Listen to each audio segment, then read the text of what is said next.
Always Irish. Yeah. Sometimes it's good to just yell about football. What are you doing? Don't do this to me, Harry! The Ohio State. It's Ohio State! What do you mean, the? It's a poison! I almost stroked out and died over it. I'm glad to be at the party. I'm mad we're this late. You ain't a captain of nothing but a sinking ship! That helps the defense without them even doing a damn thing! Doing a damn thing! The call-in line. 312-988-15. You tell Johnny all you've heard and seen. Oh, Irish! Oh, Irish! Oh, Irish! Oh, Irish! Irish! Yeah, that's right. Oh, Irish! Oh, Irish! Oh, Irish! Oh, Irish! Irish! Yeah, that's right. Yeah. That's right. Welcome in. Welcome back, folks. It's almost time, and I can't wait. Couple more of these Saturdays. It's going to be an actual post-game show. I know it's hard to believe. It's going to be an actual post-game call-in show. We're going to have actual football to talk about it, and I can't wait to be here with you guys. It's going to be fantastic. Thank you for being here tonight, spending your Saturday night. Hey, we're running out of Saturdays that are stress-free, folks, so pop them if you got them, right? Smoke them if you got them. Do what you got to do before the stress kicks in. That's all summer. We've been saying, I need football stress. I need football stress. It's almost going to be here.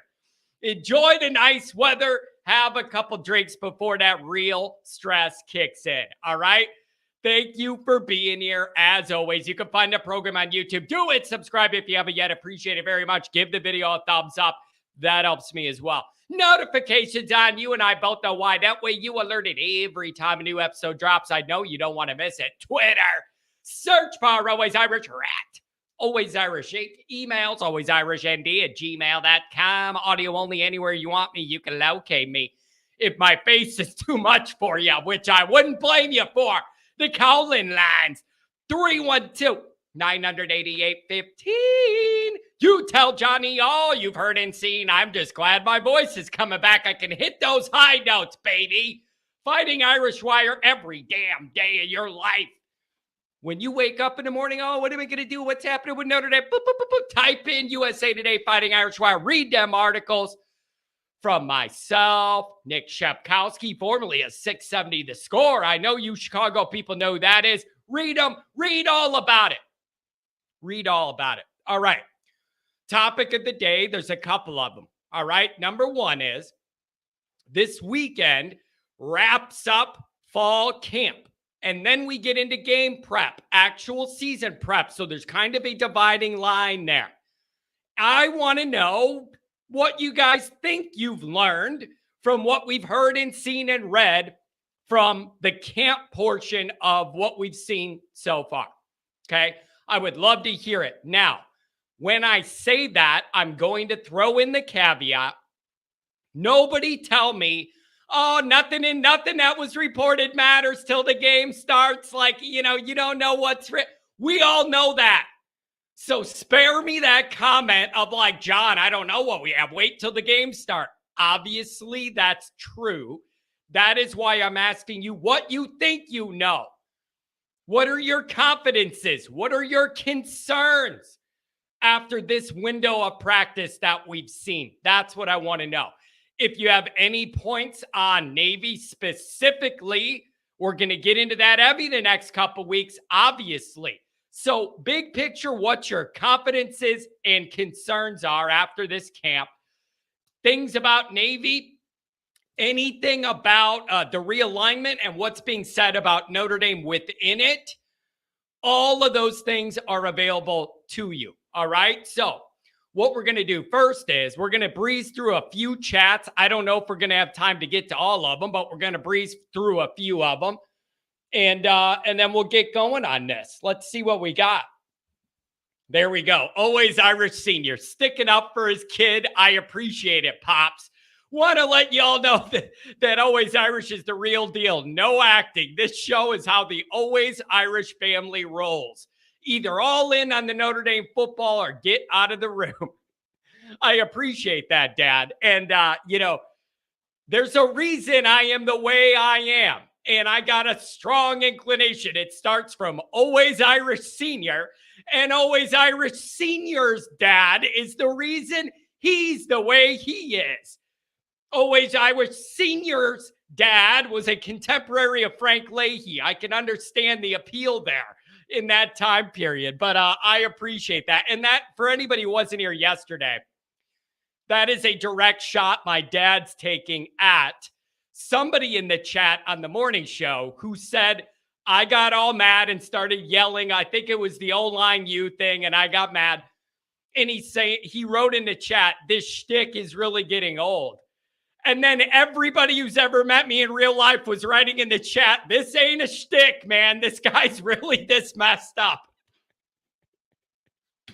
It does crack me up that people think I put on the bullet point.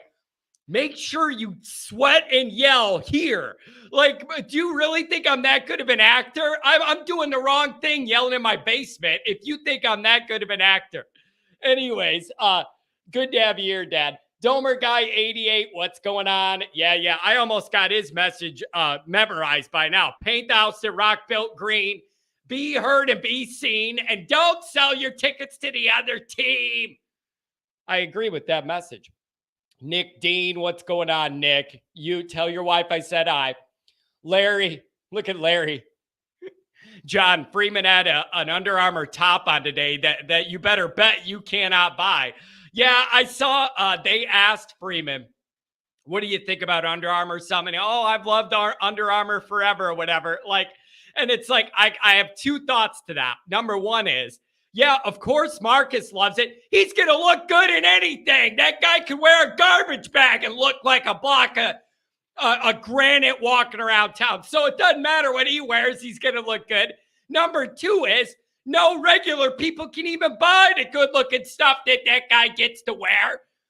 And number three is, this guy carries so much Notre Dame water. He needs a raise. Covering up all the Ludwig stuff, cleaning that up the best he could. Now he's praising Under Armour. Come on. Anyways, speaking of Under Armour, we had 2 ACLs go out. So that's bad news.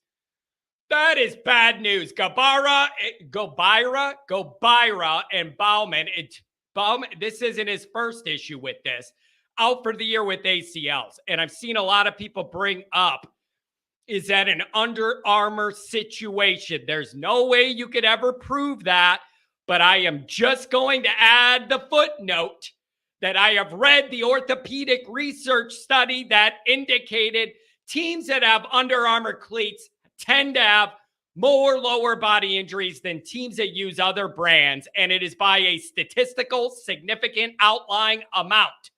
Now, you can't say that that's what caused this. In all likelihood, it didn't, but I would be remiss if this didn't come up, and I saw it on Twitter today, people arguing about it.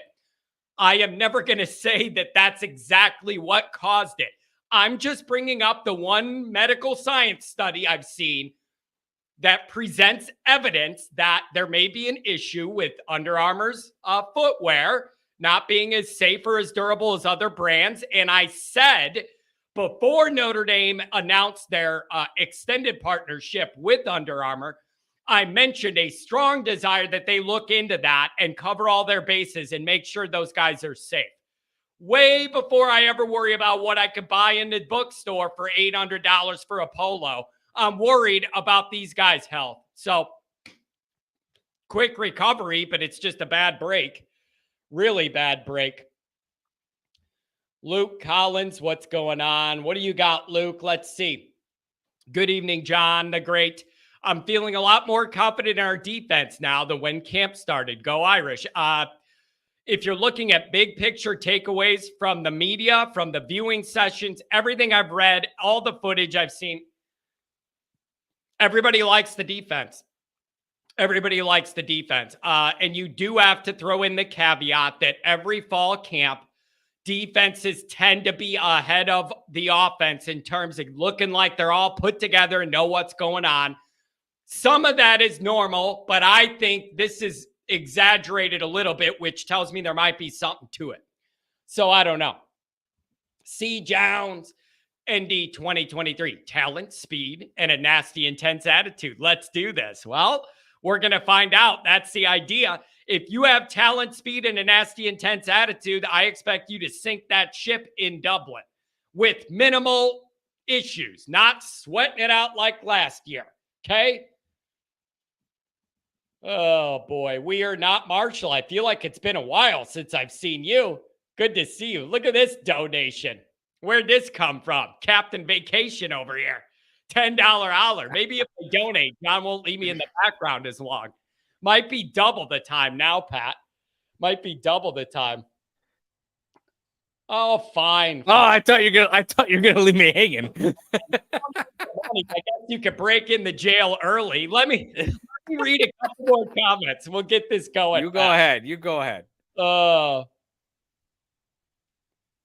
Oh yeah, look at that, Pat. You said you had to buy my dinner because John was so good. He got a chocolate milk with his kids' meal at McDonald's. Pat's such a good friend. I don't even require chocolate milk. I just need a McDouble plain and medium fry, baby. Look at me. Do I look like college. I eat a lot?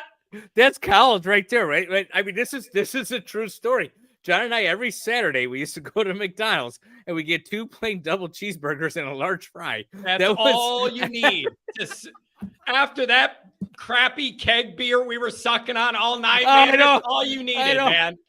And then you would just watch all the hungover sorority girls wander in all hungover, and there's a big group of 20 still wearing the same dress from the night before. Yeah. All right, let's move on before we get in trouble on that topic. Yeah, look at this. Cousin Luke, right on call. I should call and tell Johnny all I've heard and seen. I build this channel. Yeah, sure you did. Sure you did. You did it all alone. I had nothing to do with it. It was all you, man. You got it. You've been doing all the hard work behind the scenes all these years to get this to where it was. How could I forget? Yeah. Roger Dodger's here, and he said he was surfing like I always say the USC people do. Look at that. Look. Just got back from surfing all day like the USC fans. Fight on, Johnny. Hey, Roger, I'm just glad you're here, buddy. I'll take it. And I'll give you this minor story. The last time I was in the Pacific Ocean, I almost drowned. That is its own segment sometime. I literally almost drowned in the Pacific all alone. There were whatever them sharks are that look like leopards or tiger. They were down there. I could see them. I almost drowned in the Pacific, and I'm staying on land from now on. I'm a Midwest guy. I don't need to be messing with the ocean. Too much out there I don't trust and don't know about. I just can't do it. We had a Bama fan in here, and I want the Bama fan to call in and tell me what you think. Oh, I love it. I want to know what you think of your new offensive coordinator. I want to know what you think of Tyler Buckner and see what you guys are going to have to work with this fall. Give me a call, Alabama number. I'll see it if you're in Alabama, and I'll know it. Pat, look at this. John appears scary to people who don't know him when he's screaming. John, I got a short fuse for a small guy. For anyone who hasn't met John in person, he appears scary to people, period. Thanks. Yeah, just by nature of my face. Yeah, I know. Yeah. Wait till you see his fingers. Wait till you shake his hand. Fingers, man. I got the alien digit. Works miracles in a bunch of different ways. It does. I got the alien digit. You don't even know. I got long arms and feet and everything, but I'm just not tall, Pat. I got a short torso, but my arms and legs and hands and feet are long. But somehow he's a 5 handicap at golf. Yeah, and an 80 handicap in my brain. B. Bean. Why is John the only YouTuber who starts on time? I don't know. I have a schedule to run. I have an answer for that. Is it because people want to start them early to run it to get people in before they actually start? Or where are you going with that? No, you respect the people who join your show. Yeah, I mean, I couldn't imagine being like, we're going live at 8, and at 8:20, I wander down here. That's irresponsible. That's respect, folks. That's just straight up respect. John, we're running a business here, folks. I got to be here on time. Adam Dowling, what's going on? Wow, John, all dressed up. Yeah, not like Adam. Adam was out at the lighthouse having dinner tonight. Ooh, at the fancy lighthouse. Mikey Poles, my security guard. What's good with it? Roy boy, what's going on? We are not Marshall. I swear I haven't seen you in a while. It's kind of good to have you back. I'm not going to lie. TD for Andy, what up with it? TD, James Dowling, what's going on? Under Armour already took out 2 ACLs. Again, I'm not blaming them for it, but I would be remiss if I didn't bring up that there's a literal orthopedic study that has some scary things to say. Oh, John, ND Troll Sniper, what's up? Cousin Douche is in here to proclaim to the world that he called in anonymously once. So he's the bravest individual on earth. I went back to that when he said he called in. Yeah. I have no idea. I couldn't tell. You don't, dude, you don't get to call in. No one knows your screen name. And then afterwards be like, I told you I would call. No, you don't get to do that. Oh, I was there 27 to 35 minute mark. I go, who are you? Like, you can claim whatever you want. Call in, say it's you. I tell you what, Cousin Luke, right now, drop your area code into the chat and then dial the number. And then we'll know it's you.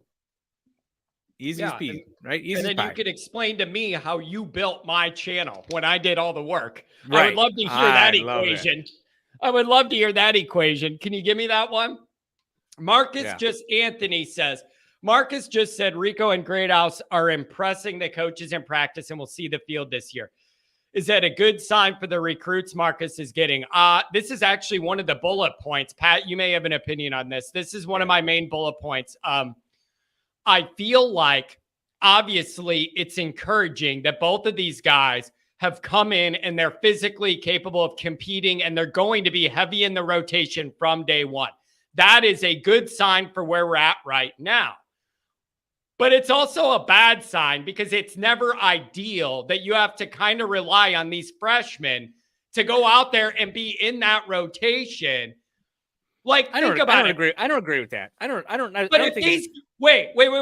But if these guys, because what you're going to say is the recruiting before was so bad that, right. And now you're trying to make that up. And you had the class where you only had one wide receiver and then other guys that didn't pan out. And now you have to make up for that. But my point is, if those guys went to Iowa State as freshmen, they're not playing this year because there's guys better than them that are more mature than them with more experience than them playing there. There are kids that are going to play on Georgia, Alabama, Ohio State that are freshmen this year. That it doesn't say that the kids recruited before them were bad. It just says that this kid is better. It says to me. I don't take that. We know it's probably both. Because we know the recruiting was bad. Like even the literal numbers, Pat. You had a class a couple years ago with one wide receiver. That's amateur hour. That's a joke. So you got to make that up somewhere. And there's going to be growing pains. They're going to miss blocking assignments. Stuff's going to happen, but you need them out there. Those guys have passed up Colsey, from what I understand. So they've already blown by that guy. Yeah, no, it's fair because of the, what the hell? I'm trying to send my dad the link to the show because he's asking me if we're on. No, that's fair. It's fair because you know what you had before. But I wouldn't take a freshman coming into the roster saying that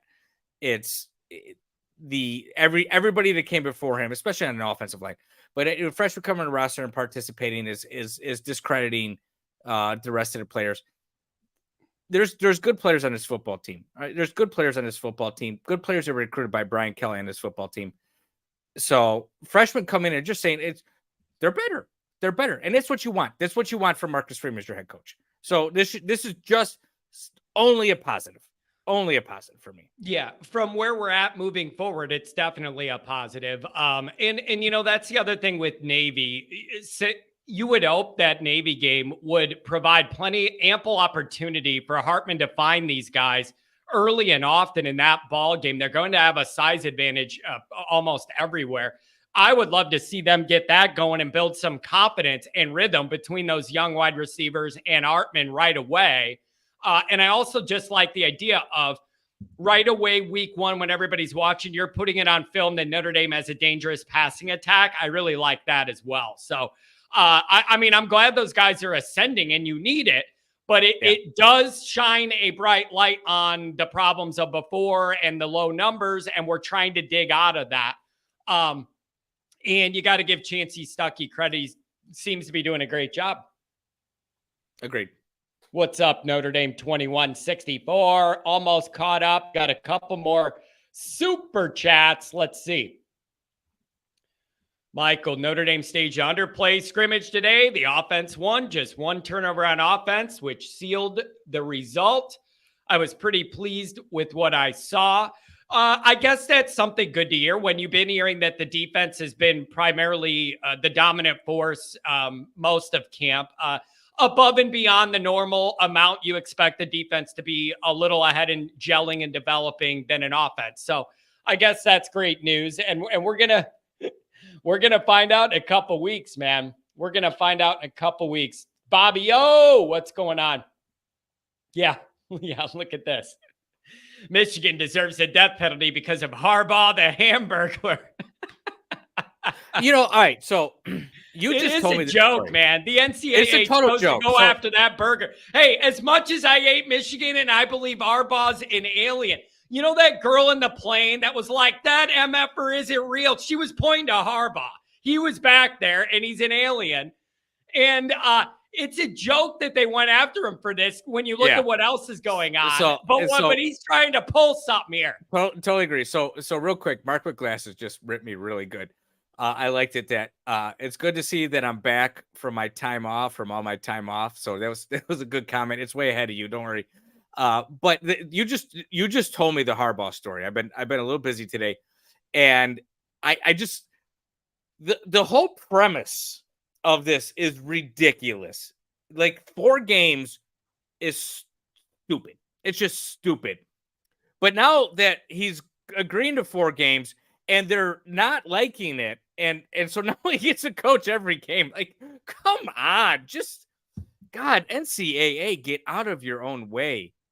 Yeah, they need to get out of the business of even trying to do this whole discipline thing and all that. They're not any good at it. And the lack of consistency is my biggest issue. There's no consistent way they divvy out punishment or investigate things. It's hit or miss, pick and choose.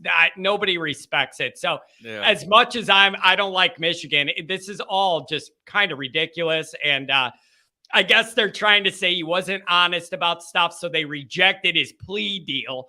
But now it's going to take this year to look at what's going on for next year. So he's probably thinking, if you look at their schedule next year, it's 100% harder than it is this year. He's thinking, I got to get through this year and see if I can win it and then deal with whatever happens.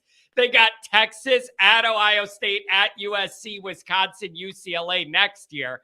That is 100% more difficult than whatever it is this year. So I don't know what's going on, but I do know I don't respect the NCAA. That's just for sure. I don't respect them. We got a $14 holler from MJH Irish 84. $1 to holler for each ND win. I like the creativity on that one. Somebody put in, somebody was donating 666, and I'm like, what are you trying to do? Curse me? Isn't that like devil numbers or hell or something? The 666. Andrew Gilmore with the $10 holler. Good to see Pat back on the show. Does ND cover? Pat, you think Notre Dame covers at 20? I think they covered at 20, and I think they're over. I think they're over the 50.5 because I think Notre Dame scores 50 points by themselves, and Navy's less than 20. Is Notre Dame going to get enough possessions to score over 50, you think? I think Notre Dame is going to be on point. I think you're going to see a Navy team that is still learning how to play football. It's not a senior Navy team. It's a junior sophomore Navy team. And yeah, I think it's going to be Navy. I think it's going to be 2012. I think it's going to be 2012. Yeah, well, and there's a lot of corollaries there because it was also the first game of the year. It was also in Ireland. The only difference is it isn't going to start at 9 a.m. our time. Right. But there's a lot of similarities there. And I am interested to see it being week 1 with the prep. That's got to help Notre Dame be able to have more time to ease into the Navy prep and figure out all those unique assignments and roles. And then you get it out of the way. But Pat, on the flip side, let me bring this up though.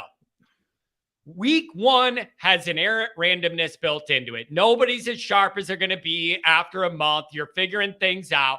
That's the only thing that makes you nervous. Because if you have a couple 3 and outs or whatever, then they eat up 9 minutes, then you're in trouble. Like, you can't okay, hold on. it. But there's 2 points to this. Navy's got a new head coach. Yeah. It's so you don't know what you're going to get from Navy. Rumors coming out of to help or hurt Notre Dame. Well, I think it helps. I think it helps Notre Dame because I don't think Navy has an identity yet. I don't think Navy has an identity to like halfway through the season, kind of like where Notre Dame was last year offensively. So you're going to see turnover. I think you're going to see turnovers from Navy because I just don't think it's going to be that well-tuned machine that you see from Navy when you play them at week 7, week 8. Pat, the thing is, when Navy gets out of rhythm, they can do nothing. Like nothing. It's like it's a fumble or an 8-yard loss every time when they have no rhythm. So you're gonna. I think you're gonna get scores from all 3 phases of the game. You're gonna get a defensive score. You're gonna get a special team score. You might get 2 of those. You're probably gonna get like a punt block, and you're probably gonna get a punt or a kick return. People are like, how does Notre Dame, like the thing I always hear is, how does Notre Dame score so many points if Navy controls the clock? I don't think Navy controls the clock. I think Notre Dame controls the clock because I just don't think Navy knows what they're going to do. And I may truly eat words on this one, but Navy coming in, they were a bad football team last year. They're a bad football team the year before. Yeah, fine. They almost came back on Notre Dame, but Notre Dame wasn't a great football team last year. I think Notre Dame is a better football team this year. I don't think Navy can do what they did again. And so I think you're just getting a bad Navy team, a new head coach, no identity. First game of the year, the option is never in sync. First game of the year. It's just not. It takes time to get the option in sync. They may try to throw the football, and that's Andrew Gilmore said this yesterday. That's to Navy's detriment, coming out throwing the football. They don't have a quarterback. They don't have a guy that can throw the football. So I'm not discounting this game because obviously there's a reason you played a football game, but I think Notre Dame wins, and I think Notre Dame wins big and easy, and Sam Hartman doesn't see the second.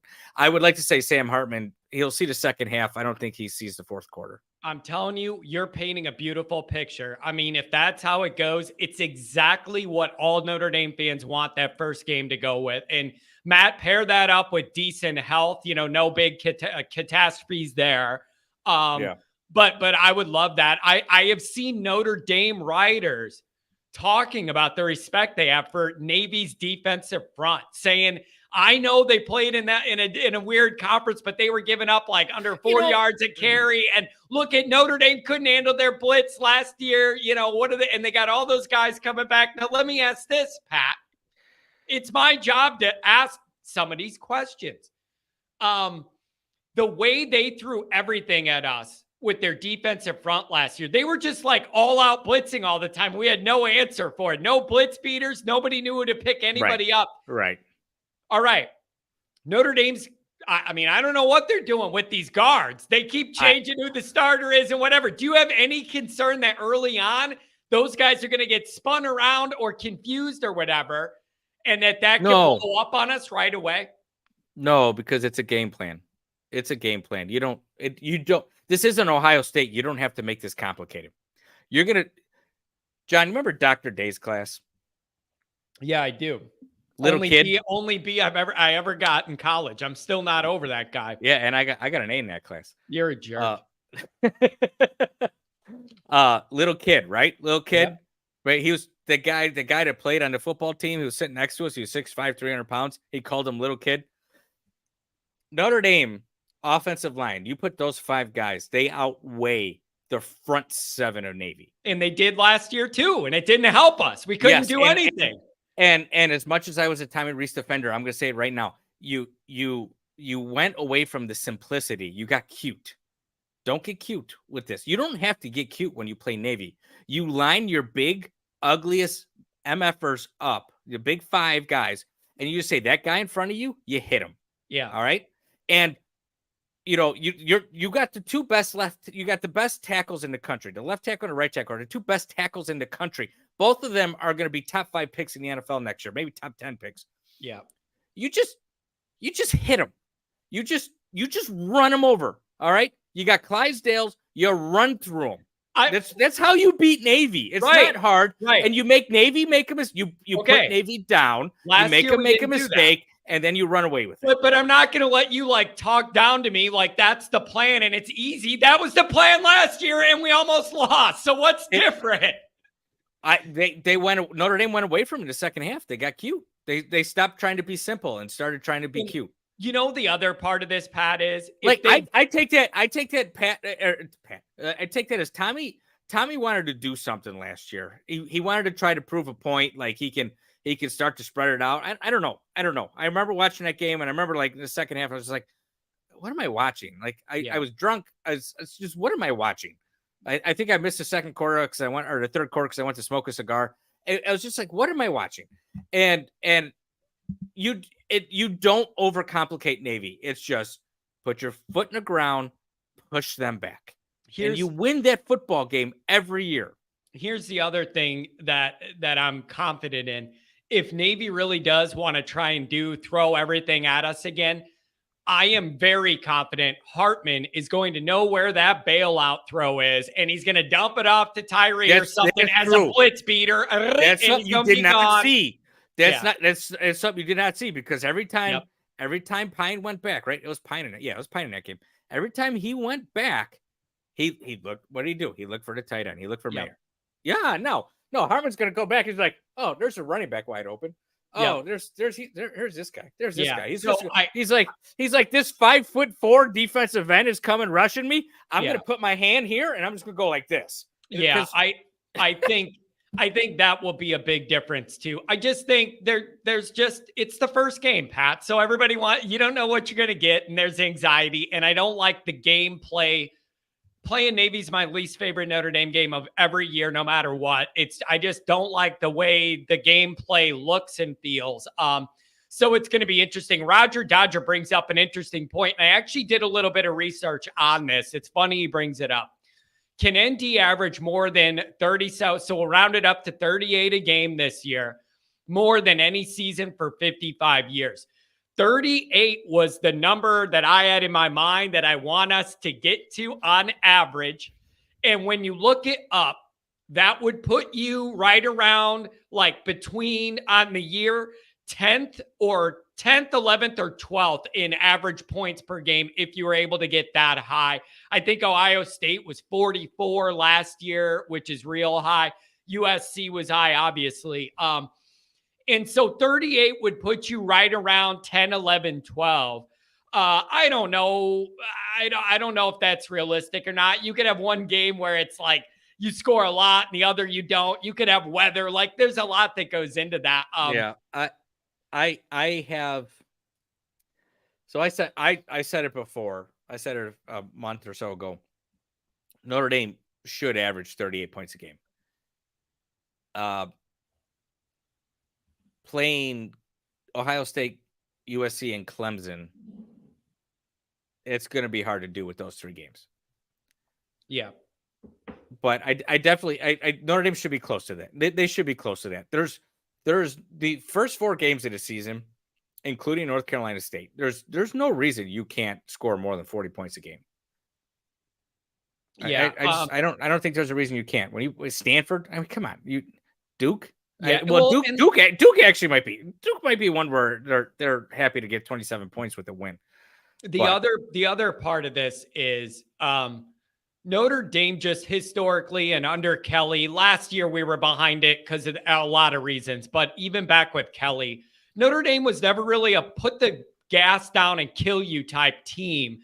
How often did we actually open a can and win by 30 or 40 points where you could empty the bench and put up a ton of points? And then Notre Dame just hasn't been that brand of football. Maybe it's because we never had an offense built to be able to score enough or score quick to where for us to score, it's a plodding drive, 12 plays down the field. We're not used to scoring quick, which helps you score more too. Yeah. Not since Brian Van Gorder Put a 0 on Michigan. Yeah.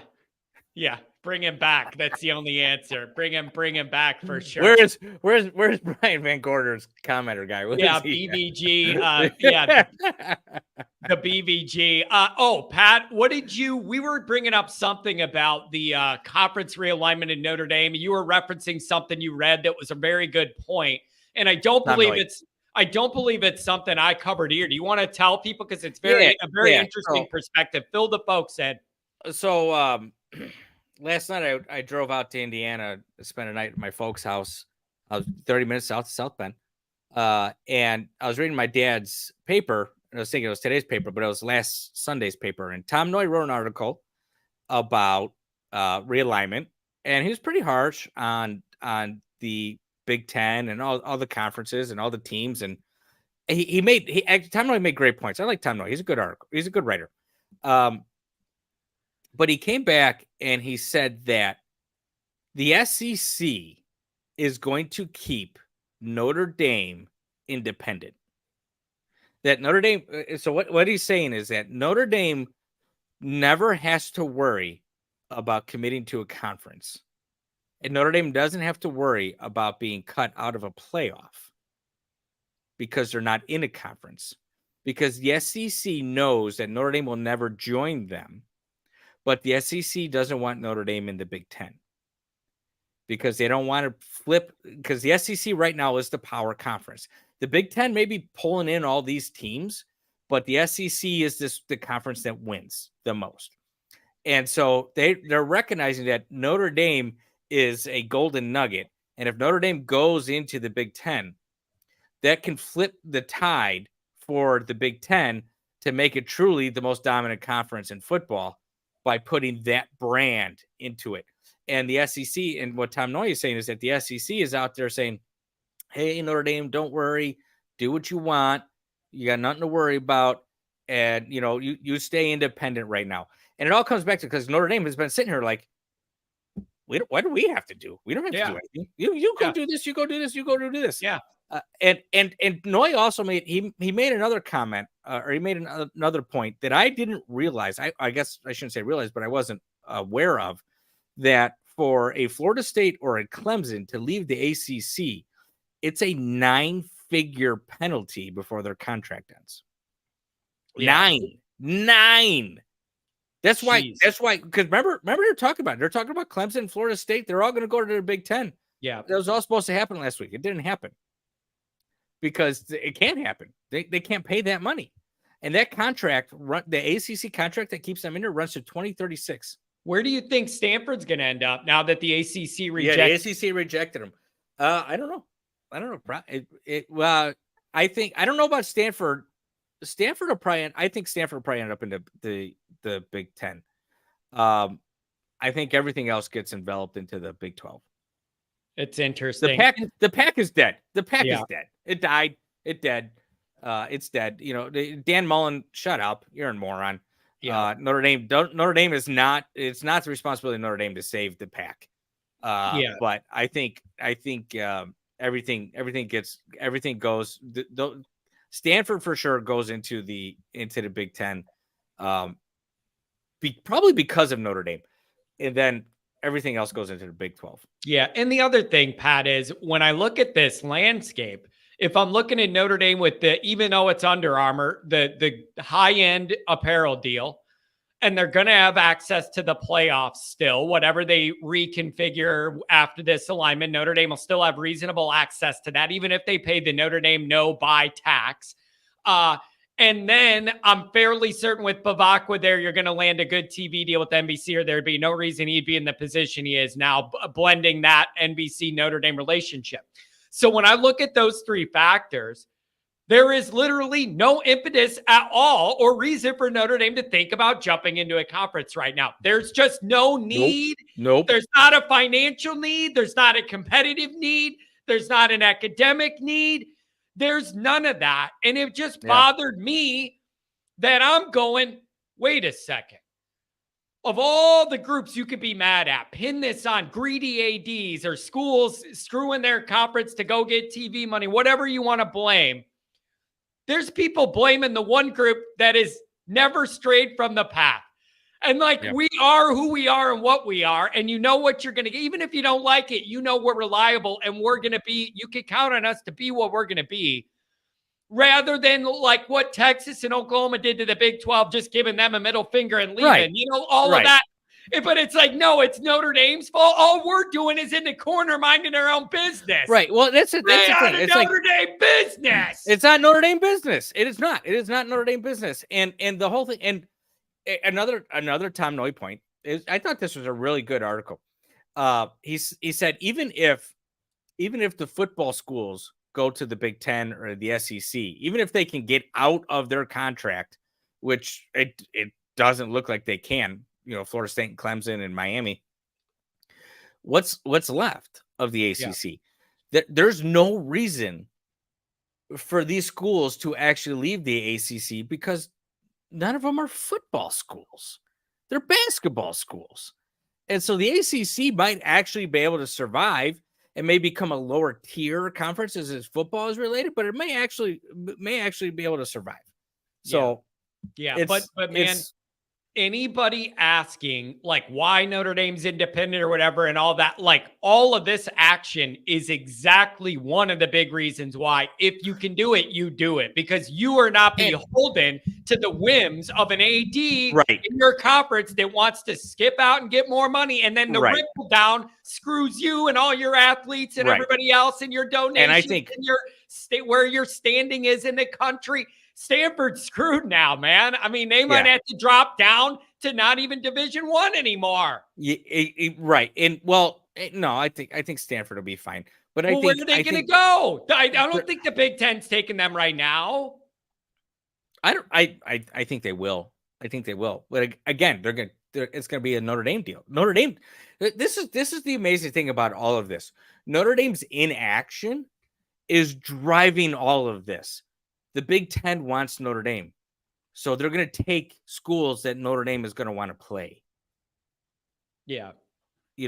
I understood why the ACC said no. And actually credit to the ACC schools of saying, we don't want to fly all the way across the country for our swimming team or our diving team.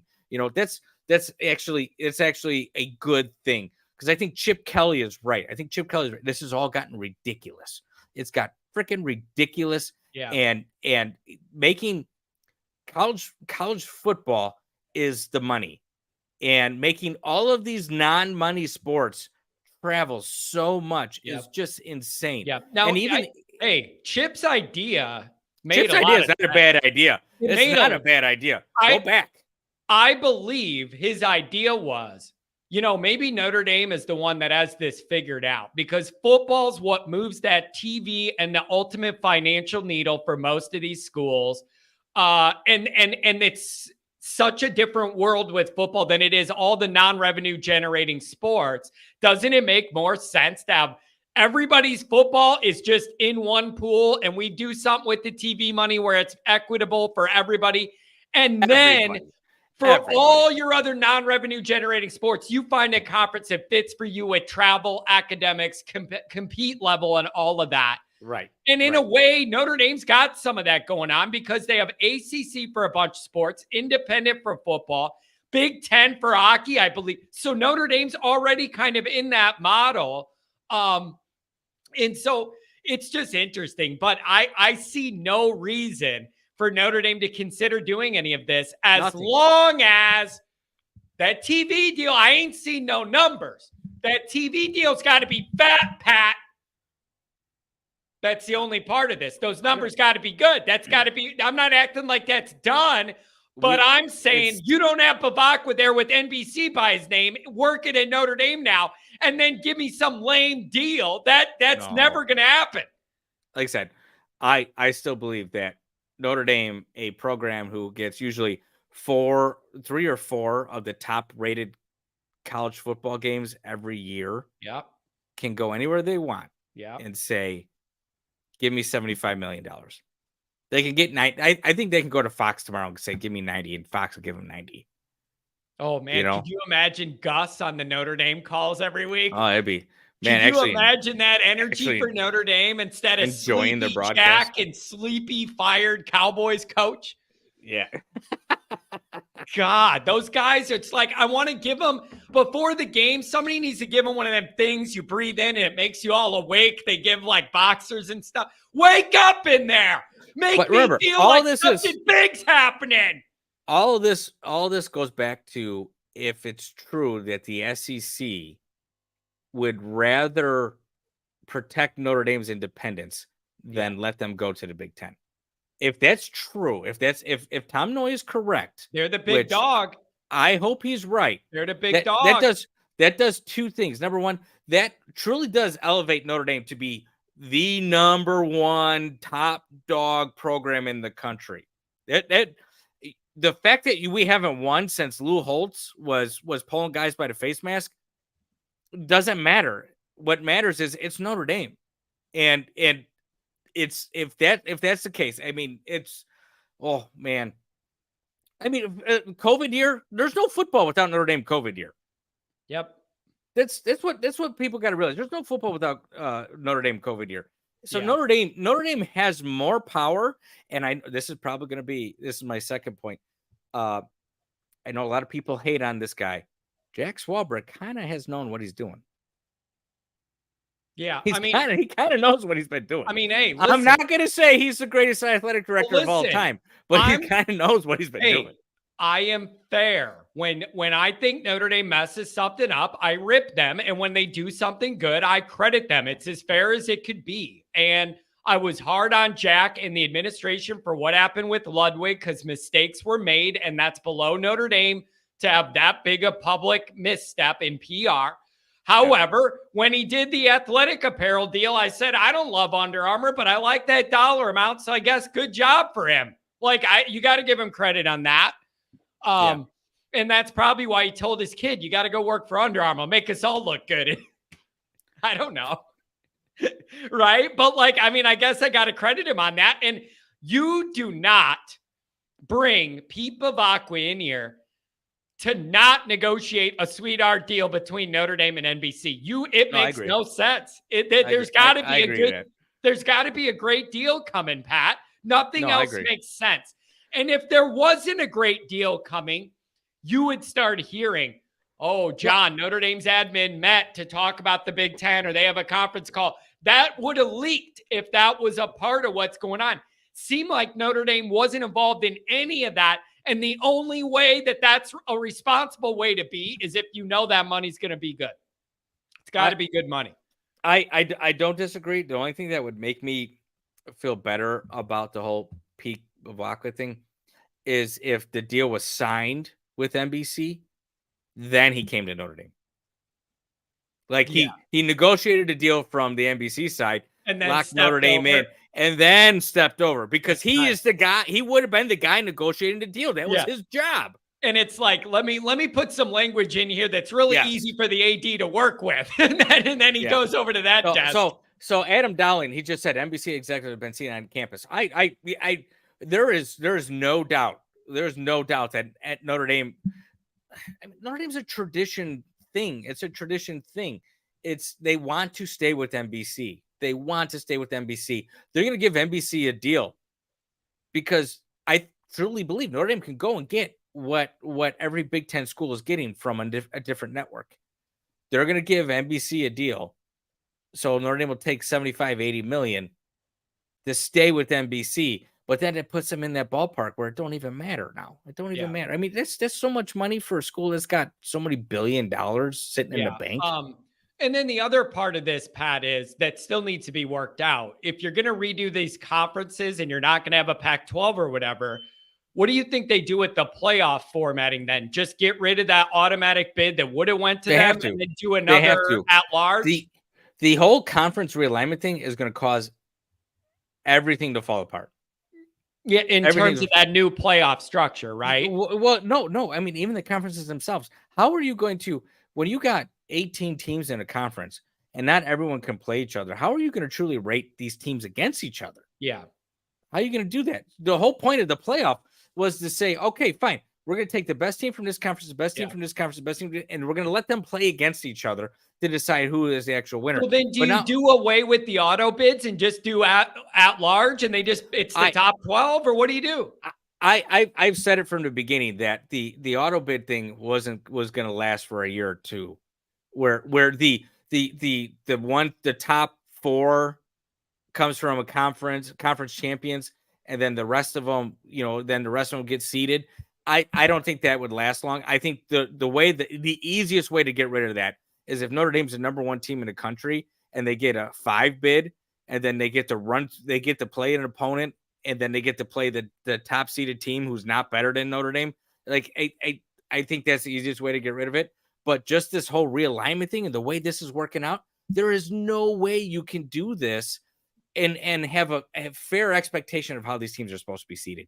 Yeah, it's just not. You're gonna have 3 SEC teams. You're gonna have three Big Ten teams. It's not gonna work. You're gonna have a team that lost a conference championship game and a team who didn't even get into a conference championship game, and they're all gonna be playing for a national championship. It's not gonna work. It's not gonna work. I wonder what they're going to do then, because the previous model that it seemed like Jack agreed to with the no buy tax for Notre Dame being independent, I don't think that plan's going to work. It's not going to work, Jack. But you know what? Not a bad idea by Jack. Yeah. The way Notre Dame, again, we haven't seen it yet, but the way we expect Notre Dame to finish with Marcus Freeman is the same expectation that we had for Brian Kelly.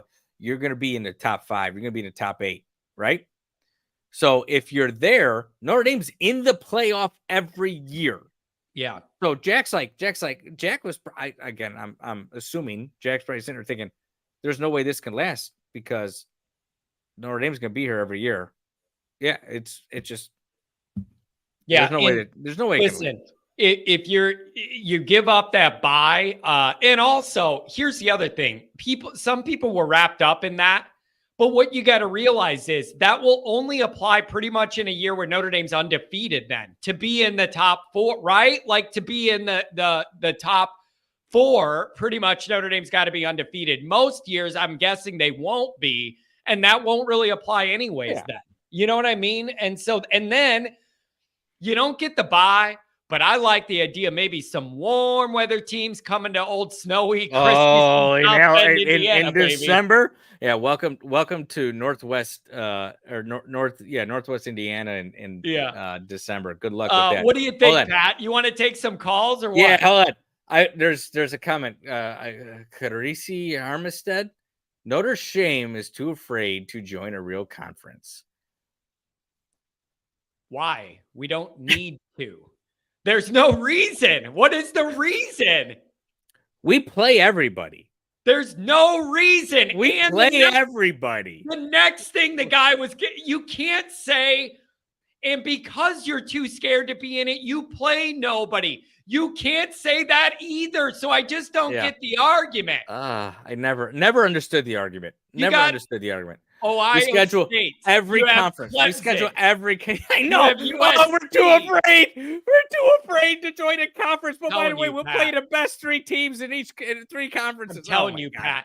These people that hate Notre Dame, the only schedule that is acceptable to them looks like this: Alabama, Georgia, Alabama, Georgia, Georgia, Alabama, Georgia, Georgia, Georgia, Alabama. Which none of them play. None of them play. Make these people happy. That's the only one they'll accept is Georgia 12 weeks in a row. Yeah. It's just funny, man. But nobody could say you don't play anybody. Look at Notre Dame's schedule. You have 3 top 10 teams in the schedule right off the bat. Nobody could say we don't play anybody. I don't know. I don't know if I'm following these comments right. But all I see is cousin Luke challenging someone to call in and calling them a troll. So I think it's funny. Wait, no, he's saying poll troll. Poll troll. Never mind. I think poll troll is a guy who is a regular. I don't know who that is. All right, you ready for a call? Let's take a couple. See what. Yeah, take a call. I'm gonna take a 2-minute. A 2-minute what? Are you gonna finish that? I'm just gonna take. Try to calculate how long it takes you to pee. I'm just gonna take 2 minutes. 937. You're in Evan. What's going on? Hey, John, it's your favorite Buckeye fan. How are you? I'm doing okay, my friend. I would love to know, can you give us an update from Ohio State's camp? Yeah, sure. Let me give you an update. From what I hear, the first string offense, because everybody wants to know about the offensive line, right? Mm-hmm. First string offensive line looks slightly better than expected. The second string offensive line, the depth looks worse than expected. So they have some work on the second stringers. Yeah, but who doesn't? I have heard. Who doesn't? That's a pretty good luxury though, man. Like not that many people have a full second string of backups you feel great about. Isn't that the case for most folks? Yeah, the only thing is that they converted a freshman coming in. They converted him from a linebacker to a DN, and apparently he was having his way with the second string. And it's like, this guy just converted like 2 days ago, and we can't even block this guy. Are you kidding me? Yeah. So okay, I get it. All right, now wait. Now what is that quarterback dynamic looking like? Like we talked a couple weeks ago. I'd like to know how that's progressed. Yeah. So I think Kyle McCord has a slight lead. But I think if the offensive line is an issue, I could see them playing the other guy because he has pretty good legs. And that's Devin Brown. So I think from what I've understood from what they've said is that it appears in practice at least that the quarterbacks have stepped up, both of them, so that both of them, which I think is a good thing. But I honestly I wouldn't expect anything different from that position. But yeah. What about the actually that position's pretty, I would honestly say it's pretty quiet as far as people being nervous about it. I think the offensive line is what people are nervous about. I think just on the defensive side, which was where our weakness was last year, everybody says that that's going to be the strength this year, especially up the middle. Up the middle is going to be our strength by far. So, yeah. Well, hey, man, now's the time for optimism. Everybody in the country's allowed to think good thoughts for another 2 weeks, and then reality kicks in, Yeah. Hey, I wanted to make a quick comment about the Navy game. Yeah. Real quick. The only thing I think Notre Dame should basically roll Navy this year. And I think last year having that on film and watching that, 20 times or however many times you watch something like that as a football player, they'll remember that that was a close game, and the coaches will let them know. I think the only thing that could be a bit funky with that game is the fact that the new rule on first downs where they don't stop the clock. Yeah, so the game could be a lot faster than we're even used to for a Navy game, which that could be interesting, I think. Yeah, I was aware of that, that rule change. And I guess that is something. Listen, man, it's just always on my mind the way they like to shorten the game by design with intent to do so. And if you go 3 and out a few times and a half, you might not get the ball again. Like that's the way they do it on purpose to put pressure on you. So, right. And you know what I've been saying, man, and I came up with this. I was telling somebody on the call-in show yesterday, Navy plays Notre Dame tricky when Notre Dame allows Navy to play them tricky. Like if Notre Dame takes care of what they got to do, Notre Dame wins every time. But if Notre Dame's all out of sorts and the defense can't stay in their gap and all this and that, then who knows? I'm not here for that. Right. Well, my first year at Ohio State, we played Navy the first game, and it was very wonky, and it came down to a 2-point conversion. So they definitely, if they have it rocking, which I don't think they will this year, but they're hard to stop. And my high school runs that triple option or used to, and they were a really tough team. I think we led the league in the G-Walk is what they call our league. They led the league every year I was there. So in offense. So moving on really quick. Another reason why I called in was I wanted to kind of say this, and I know, don't take it the wrong way. I'm not necessarily directing it to you, but this week or for probably the past 10 days, everybody's been saying, what about the student athletes going from West Coast to the East Coast and vice versa? Not you, John. So let me preface this. Us Notre Dame fans, it's about the student athlete and this and that. And then Notre Dame's AD is trying to get Cal and Stanford into the ACC, which would even be farther travel. So it's obviously not that for them either. And I just wanted to just say that.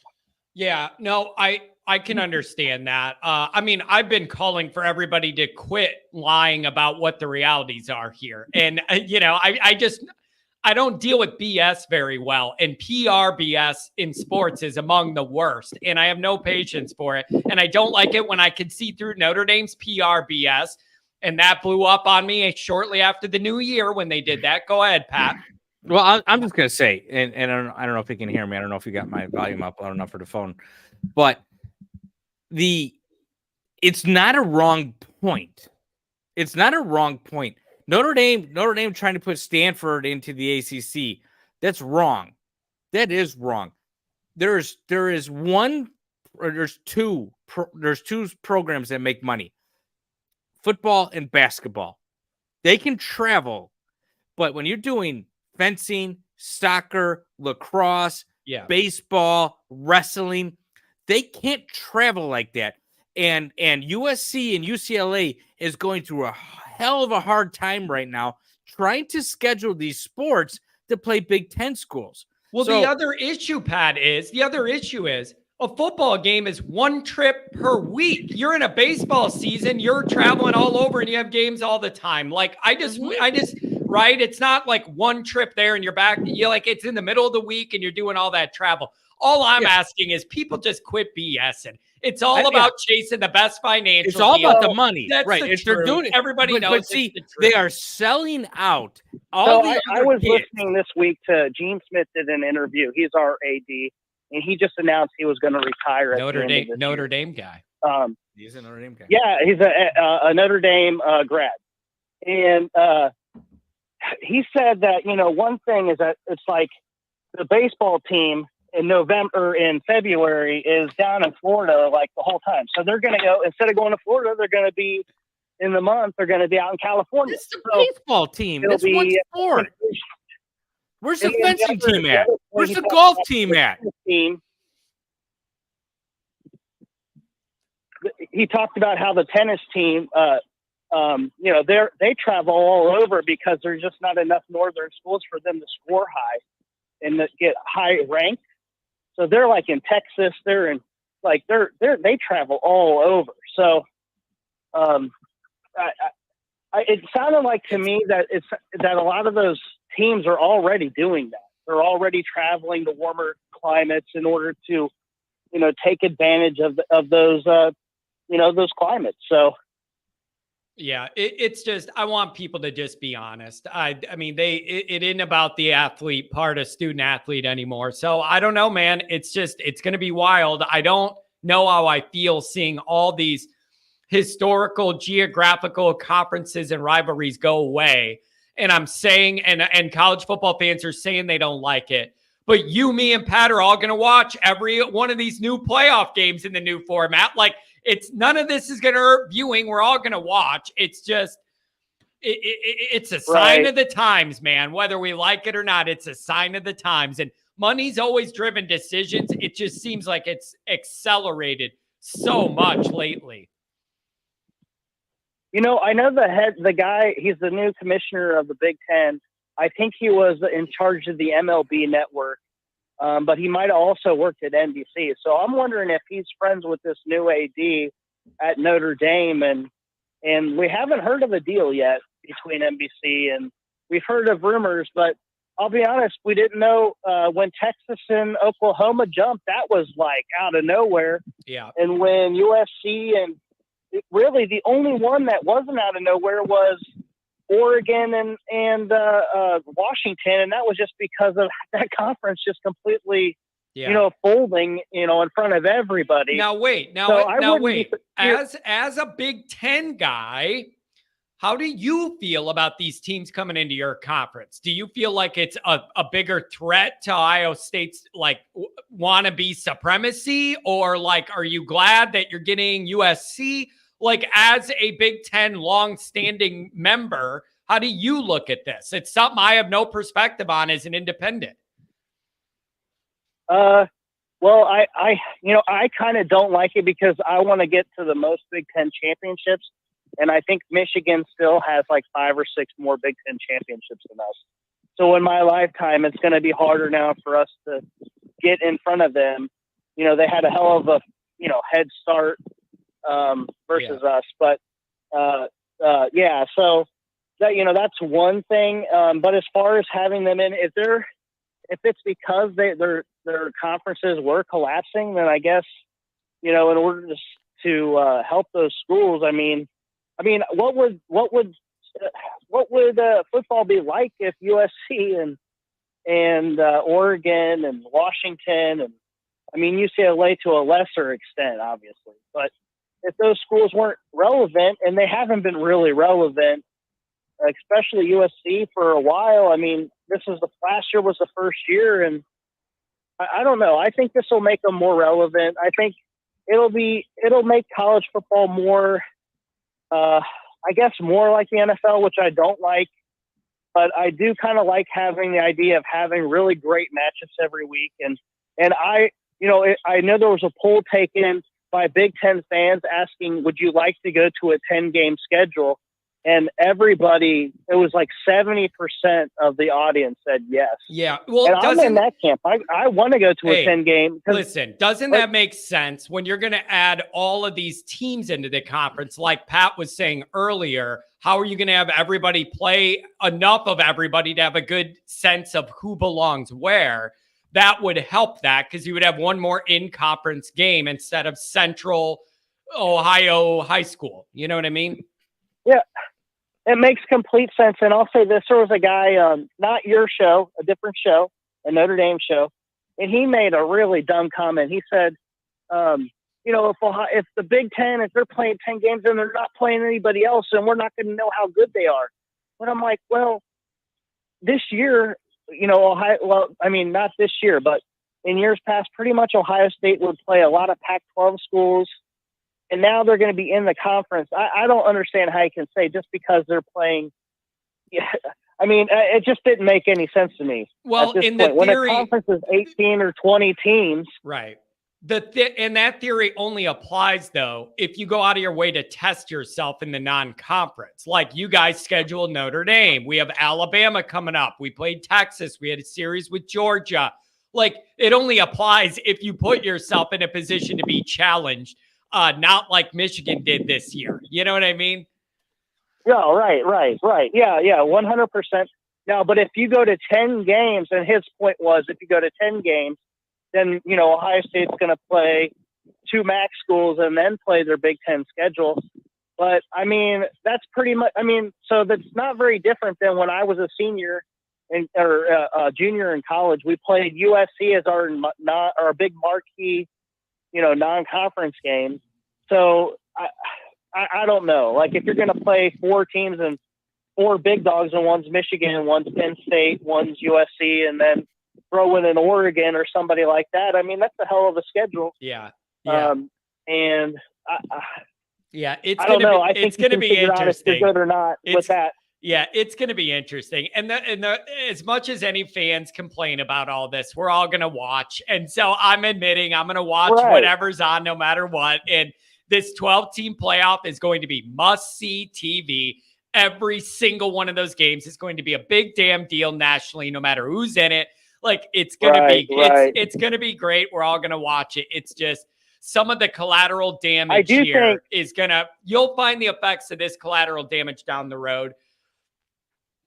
I do think that what they're going to do is if they do to go to a 10-game schedule, then you're going to get one low end game. And then I think that eventually, especially if there's basically 2 conferences at the end of the day, 1 week will be like the SEC Big Ten Challenge, and then we're gonna see that for a week. I mean, could you imagine?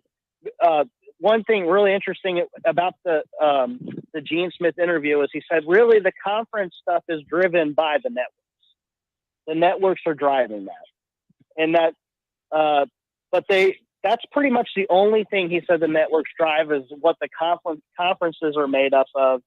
He said stuff like rules and different things like that. The TV really doesn't do anything with that. Yeah.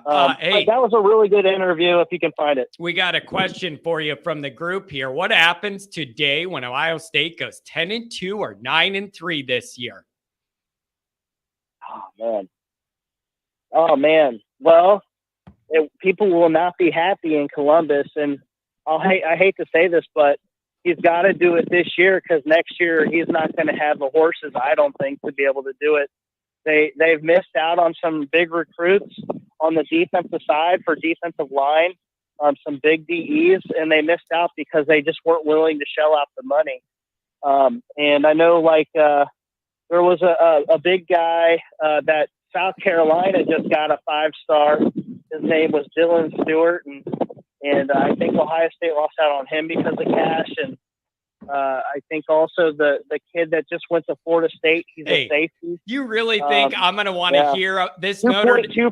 Million. You really think this Notre Dame show and the people we have in here want to hear Ohio State people cry about talent? Like, really? I want you to think about the first world problem you have. None of us want to hear that shit. Go ahead, Pat. I just want to ask one question. Why does it take two people from Ohio State to spell Ohio?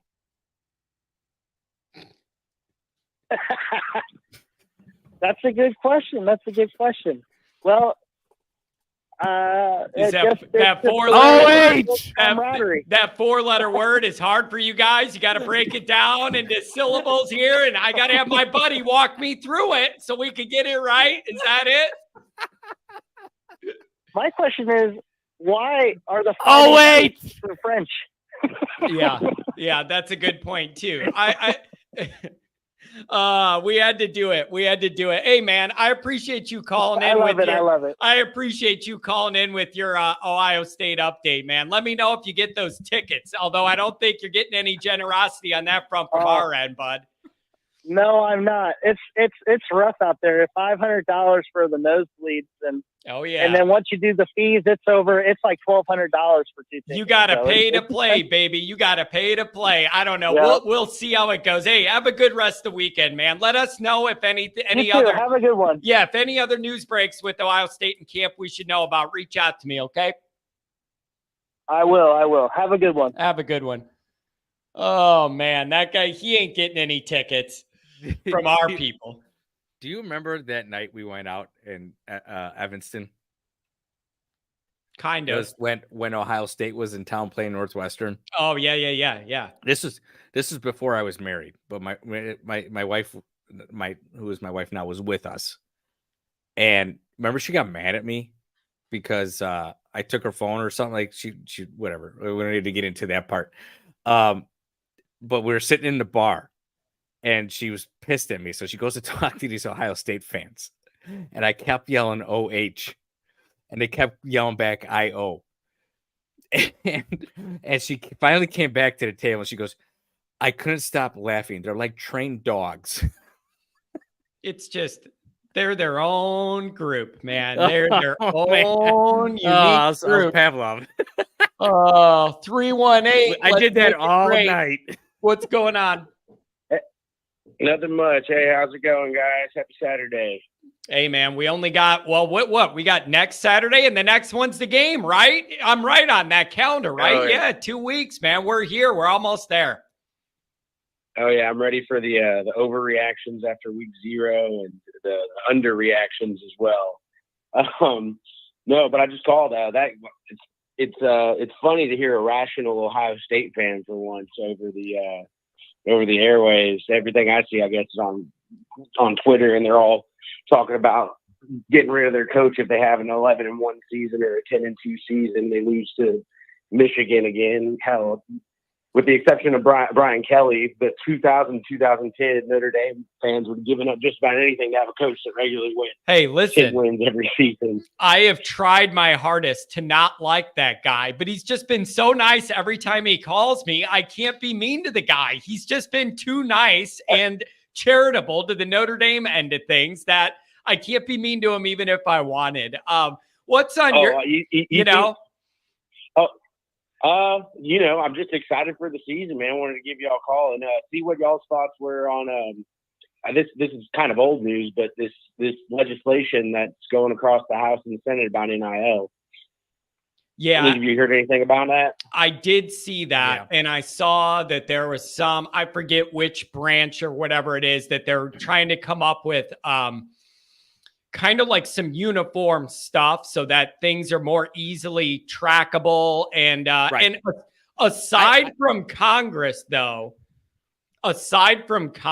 I heard the NCAA, the new president of the NCAA taking over for Emmert, he's a former governor. Yeah, he's a former governor, and it's super appropriate too. The two groups I trust the least to handle things in the easiest way that makes sense is the government and the NCAA. So it makes sense he would transfer over. But I also heard that he put together a little committee, told them to work on regulation, standardized contracts. There has to be registration for these collectives and stuff. They're trying to do that and then reconvene in October with a plan where everybody's got to register everything, all the interactions, where the money's coming and going, all that stuff. So I don't know what to make of all that. I'll believe it when I see it. So far, the NCAA has dropped the ball on all this. Once the courts ruled it was legal, they didn't say another word for a couple years. So they're already behind. Yeah. I mean, I think you and I talked about this last time when I was on the phone. It's basically made it legal for the things that Texas A&M and Alabama has been doing for years, just shelling out money, pay for play. Now it was also funny hearing him complain about losing out on defensive line recruits though, and they got Justin Scott right from Notre Dame, So I think it's just the side effect of the Kingston commit. The funny thing with Ohio State is they get Justin Scott. And then like a week or two later, they were in a big race for another defensive guy and they didn't get him. And then all the people on the Ohio State boards are like, we suck at recruiting. We're never going to get another good defensive player. I'm like, you guys have short memories. You got a 5-star guy a week ago, and now you're saying you can't recruit at all? You end up in the top 3 or 4 every year. Yeah. No, it's absolutely insane. And, something I wanted to also point back to is the fact that Ryan Day, going back to his issues is, I think at the end of the day, no pun intended, what he needs to focus on is beating Michigan. And with this conference realignment talk and everything, on top of that, just a little side note in my head is that if this turns into the Super League where they want to play 10 conference games, I kind of agree with whoever he was referencing's point about how are they going to prove how good they are and how does that help their playoff chances? Because people talk about it all the time with the SEC. They don't want to go to 10 games quite yet because then they'll end up with a two-loss champion. Like they'll beat each other up. The purpose of those out of conference games is as much as I hate it as a Notre Dame fan, that SEC teams play somewhat. I'll say they've gotten better over the past couple of years, with Bama and Texas and, Georgia seeing Notre Dame a couple times. I think they're just going to beat up on each other at the end of the day if they go to 10 games. The purpose of the out of conference schedule is to find lesser opponents and find good opponents outside of conference to assert your dominance on. So, I mean, I really don't know if 10 conference games are the answer per se for a lot of these conferences. And also, I mean, the other point of it is, a lot of these schools benefit these lower tier schools from coming and playing these. That's a good point. But I really want to know what the reformatting is going to be for the new 12-teamer, because that will have some say on all this too. I just don't know how they're going to want to structure that now if the Pac-12 is no longer viable, and then you have uneven, unbalanced amounts of teams in these conferences. I just don't know how you reconcile that, and I'm very interested to see that part of this. Getting into the football, do you have any Notre Dame anxiety for Navy, or do you think we're going to sink the ship and then come back over the pond? I be honest with you, the big thing I'm concerned about with Navy is this new offensive system that this head coach has brought. It's a lot more like Air Force's system, where they do implement a lot more of the passing game. And the big issue that Notre Dame has had with Navy in the close games that they've had, or the games that they've allowed Navy to look like the game is a lot closer than it actually is, like last year, how they nearly let Navy come back, is the fact that people miss on assignments and stuff like that. And I'm not stating that that Air Force runs this super maniacal offense that is difficult to stop. But if you include a passing element, you have to be even more on your assignment. So I would say that gives me a little bit of anxiety for maybe like the first quarter or two. If I see that, Navy is, scoring a touchdown every two, Notre Dame scoring in the first quarter, I might chew my fingernails for a little bit. But aside from that, that's something that will resolve real quickly. I feel like if Notre Dame's handling business in the first half, and Hartman's thrown 3 touchdown passes already, and Angeli's warming up on the sideline mid third quarter.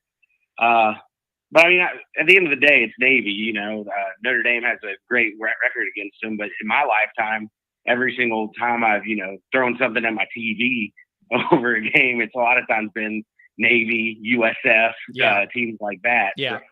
So, yeah. And dude, you know what? So, listen, it's a really good point. And I said this all through the Kelly era. I said this repeatedly on this program. I said, if Notre Dame played a really good team and they played a good game, like a good, clean game, and just get beat by a better team, I could live with that. I would hate it, but I could at least understand it. It's when you play bad against these bad teams and then you get killed against the good teams. Those are the ones I have no time for at all. I find no positives out of those. And we had too many of those. I will say this. So one of the greatest sports years I've ever had in my life was 2012, because I'm a San Francisco Giants fan, a 49ers fan, and a Notre Dame fan. And Notre Dame that year went to the national championship. It was heartbreaking, don't get me wrong, but as someone who always, walked through school and everyone was making fun of the fact that he was a Notre Dame fan and Louisiana country, LSU country, it was great, the fact that they were undefeated in every game. I got to rub it in their faces that Notre Dame somehow won the game. Yeah. And something I do remember about that season is it did start out in Dublin against the Navy team. Yep. And it was beautiful. And it was beautiful. Yeah. And it was like a sign of things to come. We were kind of off to the races. I believe, I think this game's 1:30 like Central, which would be a night game, 6 or 7 hours ahead their time. And, but it's going to be exciting. And we're going live 1 minute after it. I want to take everybody's calls, and I don't know whether it's going to be good or bad or in the middle, but we're going to open the phone lines, and it should be exciting because I don't know what we're going to get. Oh yeah, no, exactly. And that being said, there's a lot of promising signs for this Notre Dame team this year. People troll me in the comments all the time about the fact that I think the ceiling of the team is 12-0, given the big 3 that Notre Dame has to play. Yeah. But I mean, at the end of the day, I think the Navy game can give me a little more confidence in that. And then just the games leading up to Ohio State, after the Ohio State game, that's the big one where I can take a breath and be like, if Notre Dame beats Ohio State, they can definitely beat USC and Clemson, in my opinion. Yeah. So there is a lot of me that is saying, even if things go well the first few games and you get through NC State okay and whatever, come back home for the Always Irish tailgate game against Central, I have been saying the first test is Ohio State. Like, I don't care how good the defense plays in the first 4 games. Are you going to hold up against Ohio State? I don't care how many rushing yards you have against Tennessee State. Are you going to be able to get push against Ohio State's defensive front? Like, That is when we're going to get the answers to these tests, unless Notre Dame fails before then we're going to know we got bigger problems than we even thought. If they marshal themselves early again or something dumb like that. So I will say something that will make me angry and pound my head against the wall, because the pundits would go crazy for it, is if Notre Dame managed to beat the snot out of Navy and somehow beat Ohio State, but in one of those in-between games like Tennessee State or Central Michigan or North Carolina State's kind of like that second-tier teams that we play. Yep. But if they somehow kept like Central Michigan close or something like that, you could just hear it for days about, instead of like celebrating Notre Dame's win against Ohio State, if it were to happen, they would somehow discredit Ohio State more and say, Ryan Day should be on the hot seat and blah, blah, blah, blah. Yeah, it's going to be really interesting. And then that NC State, well, I don't want to breeze over them, because when I look at Navy, Tennessee State, and Central Michigan with NC State in the middle, NC State will inform me somewhat of Notre Dame's physicality, because of those first 4 games, NC State by far is going to be the team that can match up with Notre Dame up front the most physically. It shouldn't be equal, but of those 4, they are by far the one that physically we're going to get a better idea of exactly where Notre Dame's at. And I mean, it's probably going to be a hot day in Carolina and 100 degrees in the humidity, whatever, man. You got to be ready for it. Let's see what happens. Oh, yeah.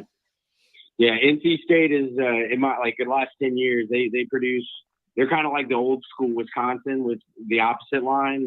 Wisconsin was used to produce as big-time O-linemen than just big old corn-fed boys. It's the opposite at NC State. They always seem to produce them big old corn-fed friggin' defensive linemen, and that's the real test. That's what kind of worries me a lot about what I'm reading about the, offensive line and stuff like that, about how they have a stable guy at guard as opposed to the more talented guy. And, I really hope I'm wrong with that. I haven't done a lot of looking on this Coogan kid, but I remember looking at a lot of Strauss tape and just seeing how dominant he was. And, that'll only get better with college experience. That being said, I hope I'm wrong. I hope, Joe Rudolph knows Joe Rudolph definitely knows what he's doing. I'm definitely not an offensive line coach, but still, I'm ready for the season, man. I'm ready to watch that Ohio State game and go into work on Monday morning and listen to all my bosses be upset because a lot of them are Naval Academy graduates. Yeah. Man, it's just you have all these questions. And when you have a favorite Notre Dame, your favorite college football team, you get into the late summer and you just sit there and you wonder, how are we going to look here? What are we going to be there? I could see this part being good and that going bad on us. What's it going to be? It's just right now, it's all questions and no answers. And in 2 weeks, we are going to start getting answers, damn it. Some people are going to be right and some people are going to be wrong on all of their Twitter hot takes. Oh, yeah. There's going to be someone with a Heisman hype tape if Sam Hartman throws all over Navy and Tennessee State. That's going to happen for Notre Dame fans. And then you're going to have people on Twitter calling to, have Marcus Freeman fired if he loses by 2 points to Ohio State. So, it's crazy. I'm ready for it. The upside is this is the first off season I've spent looking for really good quality Notre Dame content. And I really appreciate it. There's a lot of options on the internet, but you're one of my go-tos every weekend. I just want to say thank you very much. And I hope you have a great night. All right. Hey, man, I really appreciate the support. And there is no show without all you guys. And it would have never grown or been a thing without all you people. We're all in this together. And I just, everybody riding that collective Notre Dame emotional wave together, it really is a bonding experience. We're all in it together. And that's why I wanted to do the live post-game shows, just so we could all experience it in the moment together. And I can't wait to do it, man. But thanks for the kind words and the good thoughts. No problem. I'll be sure to call you after one of them games, all right? Beautiful. Thanks a lot, man. Feel free. Have a good weekend. Man, Pat, you got a printing press in your house? You're going to have to make some T-shirts, buddy. I'm going to need Pat over there sewing. He's going to be over there knitting a shirt. Where's your gear at? You've been teasing your gear all year. Where's it at? I'm working on it, man. It is. I'm Well, trying you better. I just promised a lot of T-shirts. I know. I'm literally like in the final stages. Like I have the store built and now I'm working on migrating over the designs into the store. And then after that, it'll hook up to YouTube and be right under the screen. It's a process, Pat. Can I ask you, John, what do you do all day? Write articles, record stuff, research. Most of it, Pat, I edit a lot. I am on my editing program for like 5 hours a day, cutting up shorts, cutting up other episodes, or doing whatever. It's just a lot of editing. I spend a lot of time on that computer system. What do you think? I just sit around all day, go live 2 hours, and then just call it a day? Is that it? I mean, well, I wouldn't say sit around all day, but yeah, pretty much. The hardest part of doing all this, man, is people only see 5% of it. 95% of it's all off camera, just prepping for things, organizing things. And then I'm writing the articles and I need peace and quiet for that and whatever. I just set it up in the basement and get at it. So just so we know, I'm not drinking Miller Lite. No, I'm rocking Busch Light tonight. And then number 2, we'll include hats on this. So there's 2 people left. I got two spots left. Did we write down the names so we can know who these people are? I got it. I got the SB Flood, Mark with Glasses, and Nick Dean. I ain't giving one to your brother. And then Dumber Guy 88 paid one forward. All right. And then you know what else too? Mark with Glasses, I'll cover his for free too, because he comes up with some of those funny edits on my videos and sends them. I know.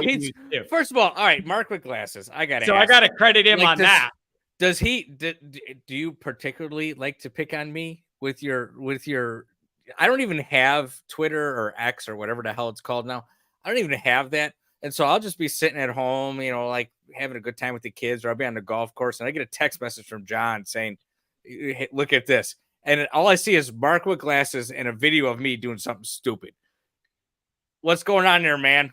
What's the deal? Hey, you got to know, if you allow that opportunity, it will be taken, Pat. So the one with me and you dancing with Kelly dancing. I know, that was the first one. That was the first one he did. Oh, God, that's funny. So there's still, I'm not mad, Mark. There's still 2 spots left.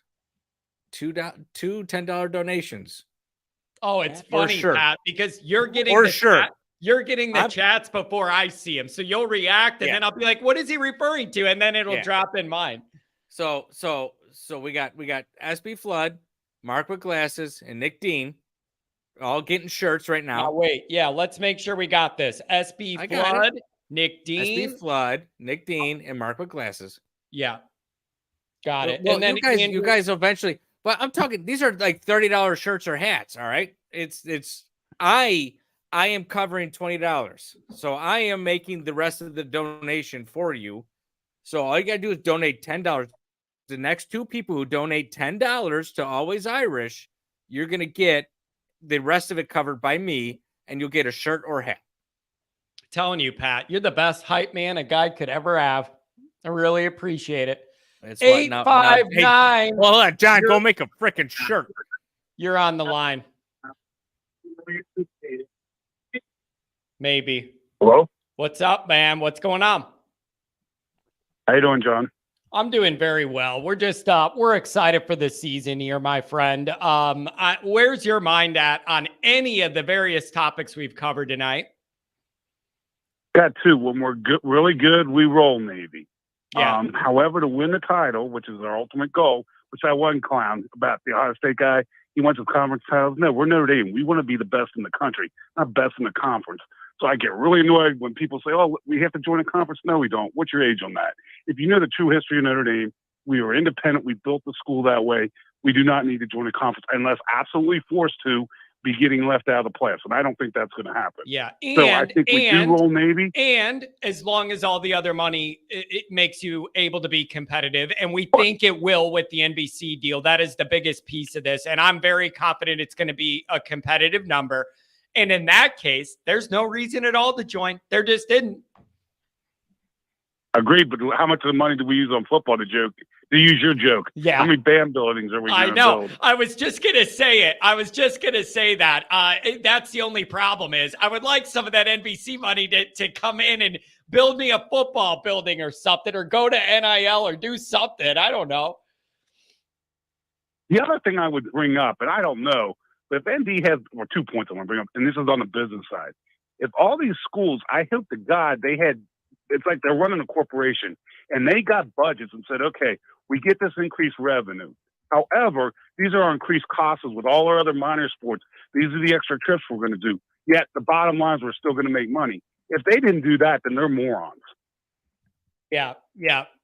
And so I don't know, man. It's going to be really interesting. And it's funny to see Notre Dame taking some of these stray bullets when all we've done is sit in the corner and mind our own business. I don't know how any of this is our damn problem. You know? I have one question for you, if you know.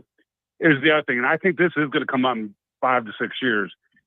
Back years ago, the IRS did a sting on baseball signing shows with baseball players. I'm waiting for the, because that's my former employer, when they do a sting on all these athletes that didn't file tax returns. So I'm hoping to God Notre Dame is using their number one accounting school and matching up all their student athletes with, it's like your senior thesis. Match up a tax return with these athletes so that they're all filed properly. Yeah, and I'm sure about that? I'm sure Notre Dame's all over that part of it because they're really concerned about not letting things get out of hand. They want control of everything. Even when I did the deal for the Hartman signing at that memorabilia shop, the owner of the shop was telling me, John, they won't even let a guy give us their used wide receivers gloves. They don't even want him to do that anymore. Guys used to come by with their old gear and drop it off or make a deal. They won't let him do any of that. And if you get so much as a piece of tape, they want it documented. So I think Notre Dame's very, very careful about that, where they are clamping down on even things donated to charity. There has to be a trail. Like, they're real careful about that. That's good. And just for my heart, can you do me a favor? Do you have to pull up avatars that have that ugly USC thing? Yeah, I know. Old Roger Dodger there. I know, but it's like, listen, man, you got to understand, sometimes I like having these people, other teams that just want to be a part of it. It would be a little boring if it was all Notre Dame people all the time. I like having a little mix of some other fan bases in here. We get a Georgia guy once in a while, a handful of Ohio State, cup of 1 or 2 Michigan people, and then Roger Dodger's been here a long time now. I don't know why he likes my show. He's been here a long ass time. He's not that annoying. You know, and all I do is really bother me because I don't. All I do is yell about USC falling in the ocean, and Roger's here every week. Right. Well, how you want to, but Roger and to Roger Dodger's credit, he hasn't been a troll. Crying Belly is the reincarnation of a guy I banned 5 other names. I can't even keep track of which one it is, but he's there every morning. He's the reincarnation of a guy I banned like 5 times, and he changes the name and comes back to earth. I mean, it's a chore to keep up with all that. And so, but it's going to be interesting. All right. How bad do you think those injuries hurt us?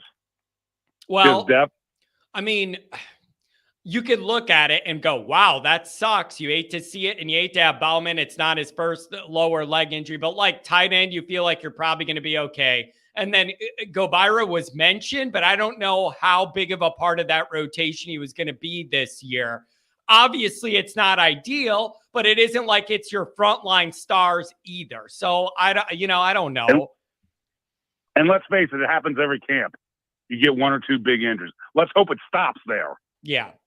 Well, yeah. And you feel bad when you're like, well, if it's going to happen, don't let it be to our best top frontline starters. But like, there's a part of that that's reality. If it's going to happen, you hope it's with the backup guy and not your quarterback or something. Like, but it's just rough. And I feel bad for a guy who's coming off injury and has another one. That's terrible. Agreed. By any chance, do you know when they're flying over?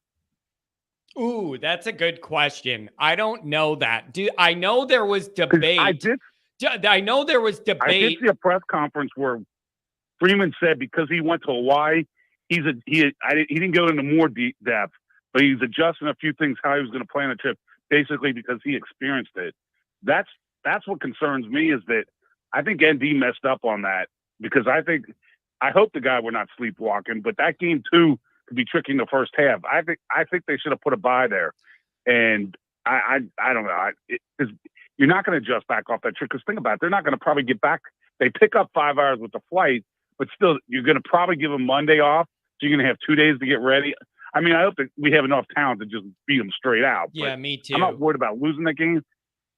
And then the other thing too, though, Tim, here's the other thing, though. I think you're older than me, and I feel like I'm getting old. I think these 18 to 23-year-olds recuperate a lot quicker from jet lag than you or I would. I also think that's in the mix. Well, yeah, I'm old. Yeah, I know that. I got an answer. Navy. Hey, I got an answer for you. Jack Sacco, by the way, very, very upstanding and high-level Notre Dame person, by the way. He's who I was with a couple weeks ago on campus. He does it all. Yeah. Notre Dame engineering degree, author, composer, producer of movies. He does it all, and he loves his Notre Dame football. Anyways, love you, Jack. I owe you a phone call, by the way. He's saying Thursday before the game is when they head over. Well, tell him thanks. No, you've described that guy before. He's what Notre Dame in my years used to be. The problem is we've kind of faded away. I don't know if we ever get back. But yeah, he's old school. He probably graduated. If I'm 89, he's probably what? He was 78. He was 78. Yep. 78. Okay. And so he was in the class with all those guys that won that championship, and they were his classmates. So it's close to his heart. Oh yeah, it is. I didn't think when I walked out the door it'd be the last one. With two more levels to it. If we got to get it done this year, because having to win 2 more and seeding and all that, depending how that works out. I think Swarbrick did that just because that was a money deal. Once again, because everybody's freaking out about the top 12. All it is basically you're taking the 4 and then throwing in the other minor bowls, because that's who makes it year in and year out. That's the top 12 teams if you look at it. Yeah. It hasn't really changed. Yeah. I mean, so are you going to really have and let's face it, how many competitive games do you normally have? There really aren't there. So the question is can Marcus Freeman recruit well enough to give us enough depth? And as we've talked about, the only way I can see us ever pulling it off is if we develop and get that elite quarterback that he can put the team on his back and carry us to the promised land. Yeah.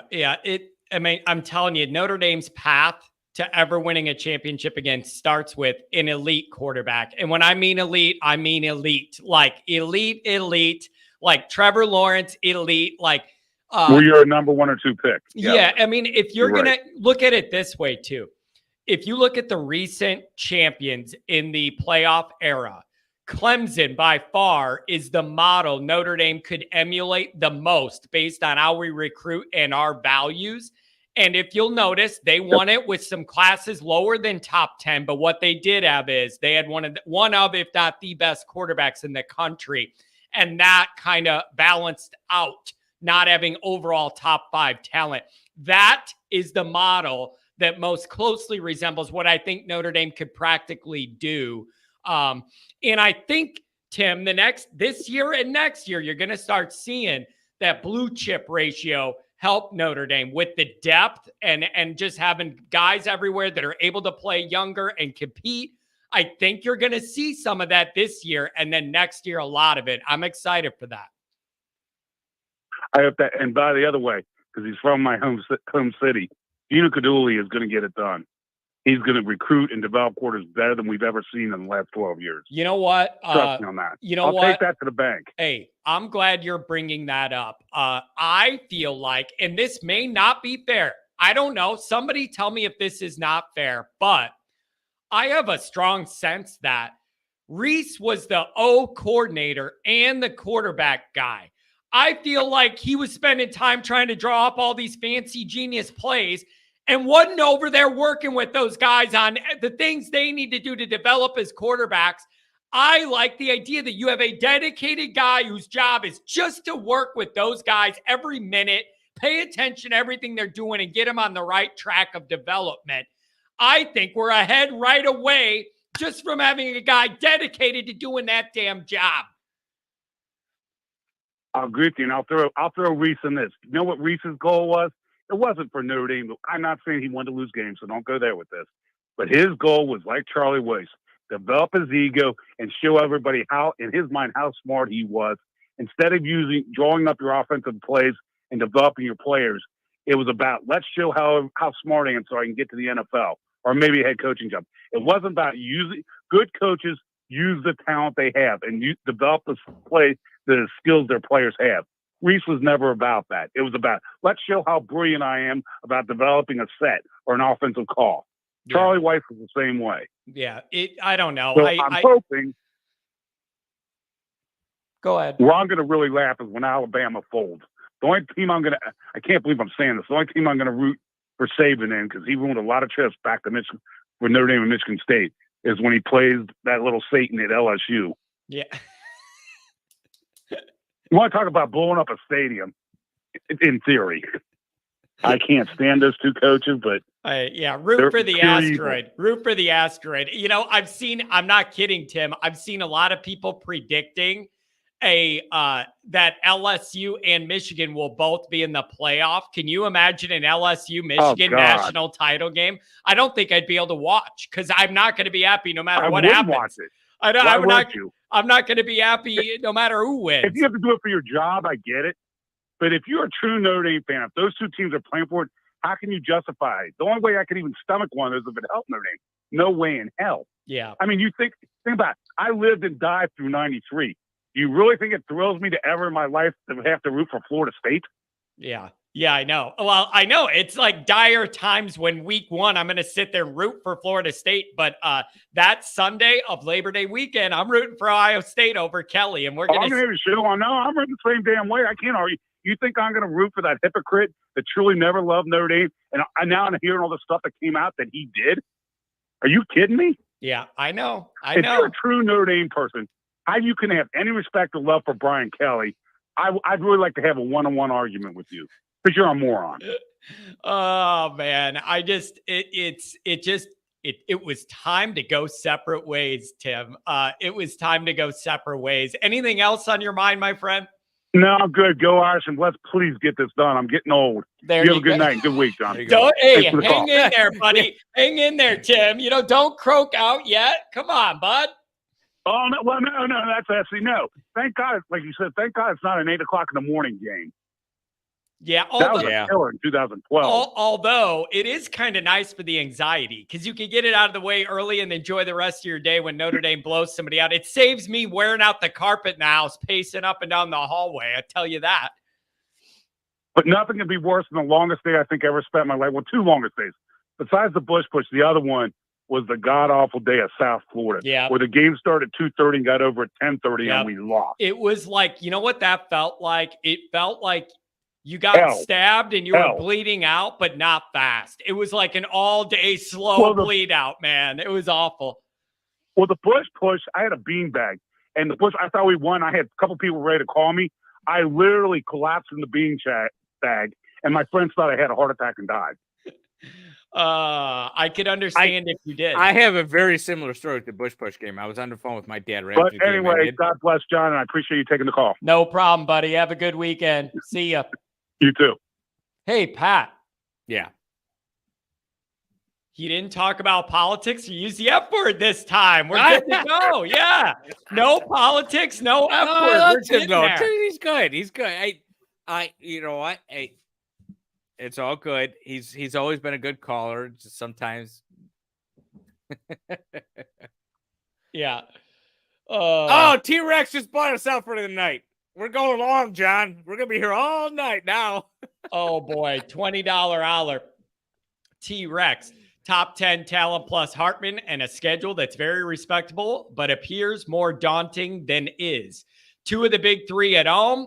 Better QB than 11 of 12 teams on the schedule. Always believe. Go Irish.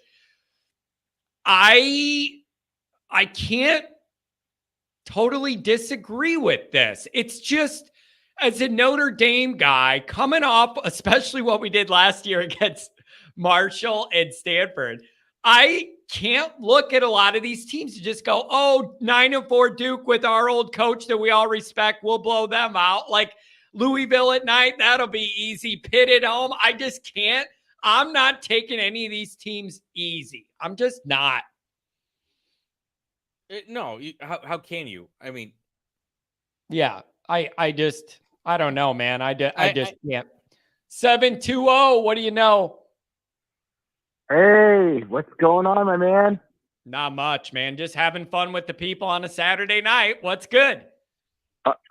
Oh man, I'm just out here in Colorado, loving your show, and wanted to call and give you a few thoughts on Notre Dame, where I see them right now, and the conference realignment. Perfect. What do you got? So, well, I've been looking at these numbers, and conference realignment makes sense for football and boys basketball. However, every other sport is going to suffer. And I think you are going to see schools have to cut some of these sports. They weren't making money before. well, This is a complete But mess wait, up. can you even cut some of them with Title IX and all that stuff? Can they can't. even They legally can't. cut They them? can't. They can't cut. They can't cut them with. They can Title IX. cut women's and men's track, or women's and gotta men's cut- cross They got to country. cut both. Correct. You They have know? to cut both together. Interesting. Yeah, and I then you think- know what's really weird with that too is think about Stanford, man. They don't win in football and basketball, but they win in everything else. Stanford has the most national championships won every year in college sports, but nobody even knows that because it's not the two that people know about, right? Right.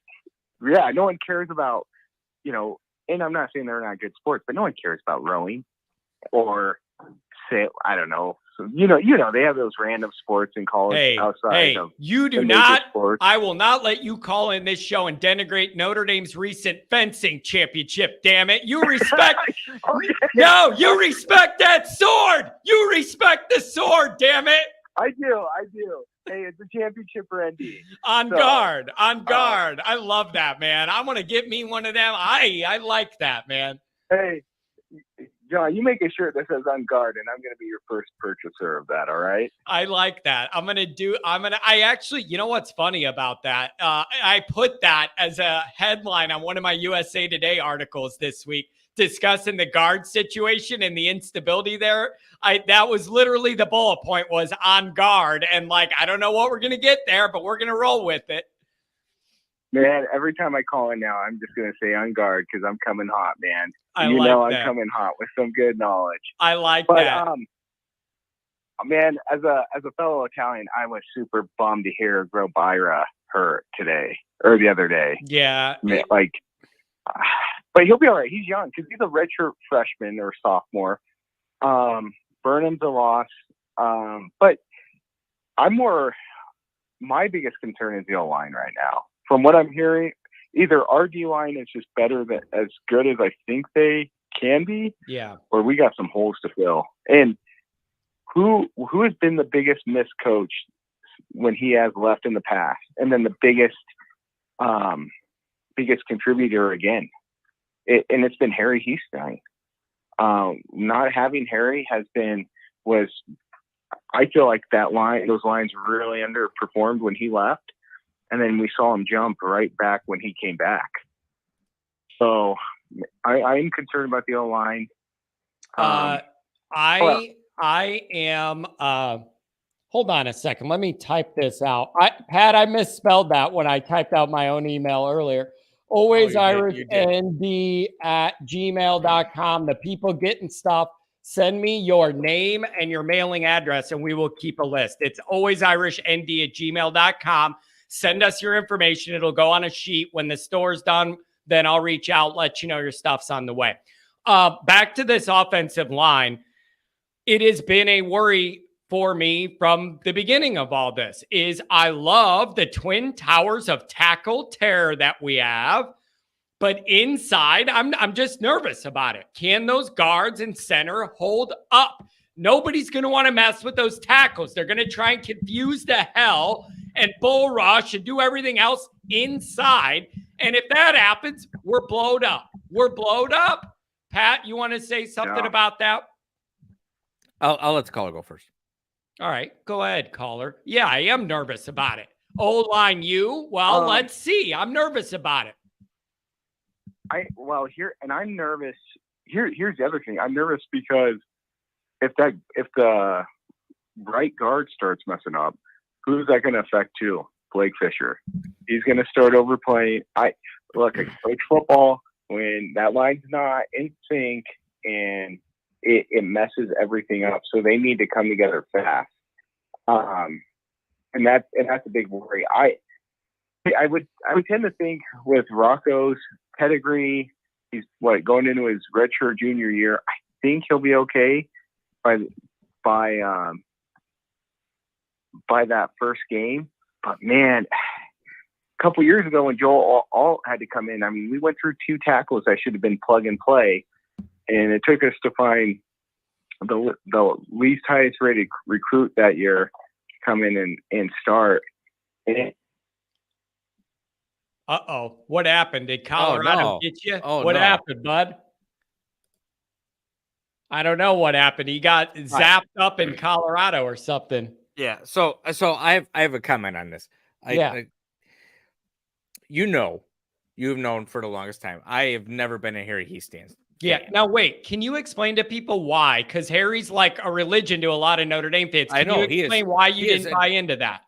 Well, number one, he played the best right tackle that Notre Dame has ever had at the left tackle position. You know, I understand his philosophy. You take the 5 best guys and you put them out there to play.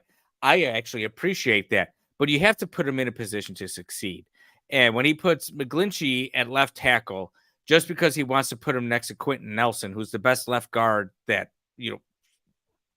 could be the best left guard that football has seen, just because he wants to put them next to each other, he played him out of position.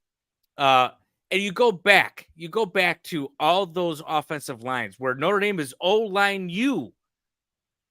They never pushed the people they were supposed to push. They never did.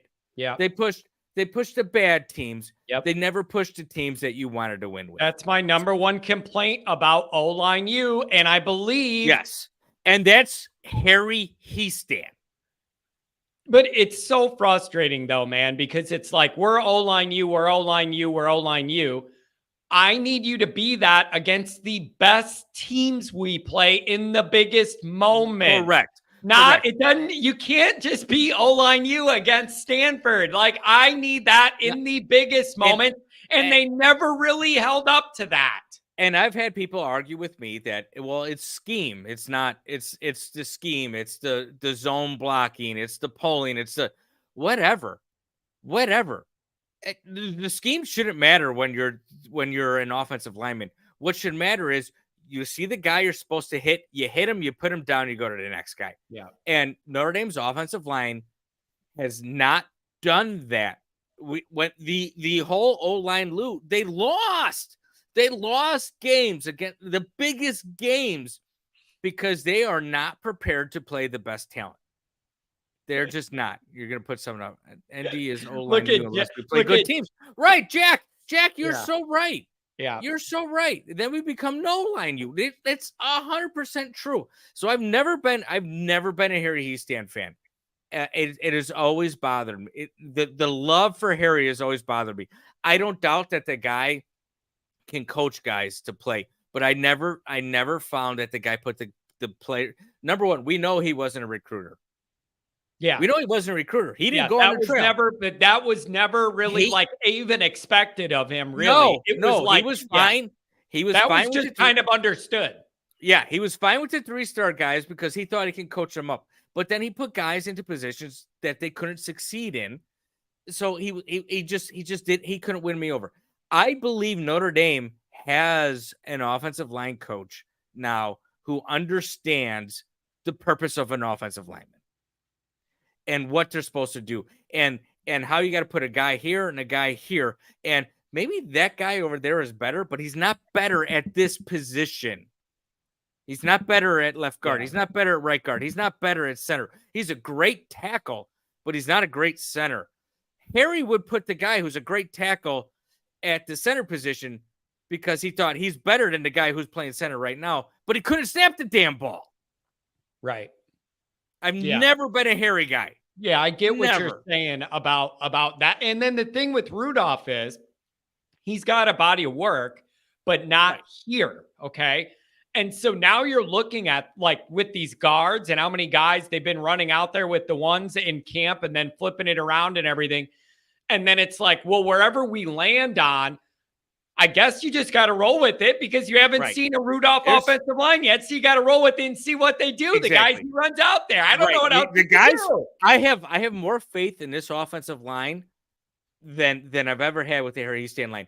And the guy, Michael Dallas fan and in DC, NDC1 Campbell, whatever. Harry Hiestand made his name in the NFL draft for Notre Dame for great individuals, not the entire unit. That is 100% true. He's taken some really good talent, some top guys, and made them superb. You know what I'm going to say? That might be the best way I've seen that all put in one sentence. Absolutely. That's a comment. Michael, that is like the best succinct analysis I could give. I would agree.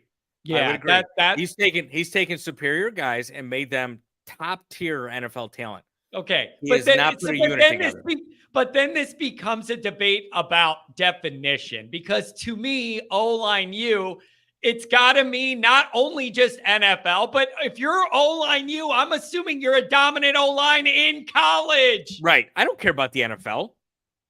Like I love watching Quentin Nelson. There you go, Pat. There he is, crying bellies here, right when the guy said, I don't like that guy. Rudolph is already an awful hire by Freeman. Pat Coogan over Billy. Joke. Cool. Fun. That's awesome. That's cool. You need a unit. An offensive line doesn't work well together if that guy next to each other, if the two guys next to each other don't know what they're doing.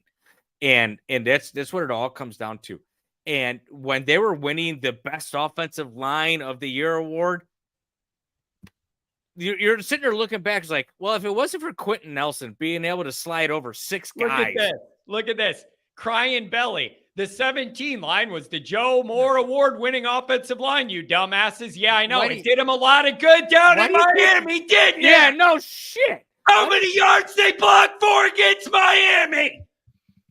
O-line you, and you went in there and played scared, but you got the award for what you did against the high school teams earlier in the season.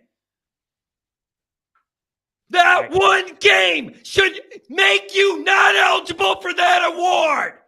That one game, that one humiliating embarrassment should make you not win the damn award. I did good this whole show, but that pissed me off. You don't get to get blown out against Miami and win any award for anything. Anyways, what were we talking about? You made my point for me in a different fashion than I would have made. I'm sorry. You don't get any awards when you do that. Hey, John, can I ask you a question? What? What do you think of the turnover chain? Don't do this to me. Don't do this to me. No, seriously, when you see that guy standing there, he's got his turnover chain. Come on, what's your impression? I want to hear Ryan said that game ruined my weekend. It ruined multiple years of my life. I'm still not over that game. That one in 17 and the big house in 19, I'll never forgive. I will never, ever forgive either one of those absolute embarrassments where you played scared and weren't even competitive from the beginning to the end. But, John, you were O-line U. Oh, yeah. All right, I'm going back to the calls before I have a meltdown. 517. Hold on. Before 517 says anything, somebody give me a $5 holler to calm John down. That's fantastic. That's not going to cover the ambulance bill. All right, 517. I got you. Hey, how are you guys doing? I'm doing very well. Hey, listen, by the way, I answer a little bit. I'm sorry if you donated to get on the line last week and then I had all those technical issues. Wanted to make sure I got to you. Thanks for hanging with me. Absolutely, man. I really appreciate you taking my call. You sound you're bringing me down. Your soothing voice, it's calming me down, which will be good for my health. We don't need that. What's on your, I don't know. What's on your mind, my friend? Now I'm sweating again. Look at what happened, man. Damn it. Anyways, right, we're going to talk about the past, and now we're going to talk about the past for 2 seconds, and then we're going to talk about the present. Okay? What did Mike Ditka say? The past is for cowards and losers. I'm pretty sure that was a Mike Ditka quote. He said the past is for cowards and losers. What's up, man? Like, Ditka. Yeah. The GOAT. Anyway. So 17, 19, Miami, Michigan. I invited a whole bunch of friends out in 17. Just had gotten out of the Navy. Invited a whole bunch of friends out to the bar just so he'd watch Notre Dame play Miami in Miami, which I thought we were good, right? I thought we were good. Yeah. And then we just got curb stomped. It was so disheartening. I completely agree with your sentiment. It was over before it started, and that is a mentality toughness thing, and I'll never forgive it. Both Miami 17, Big House 19. Both those games were lost before the ball was ever kicked off. And that is all about mentality and leadership and all of it. And it just, those games were over before they started. And I'm glad we're past that. And we're in a new dimension with new possibilities.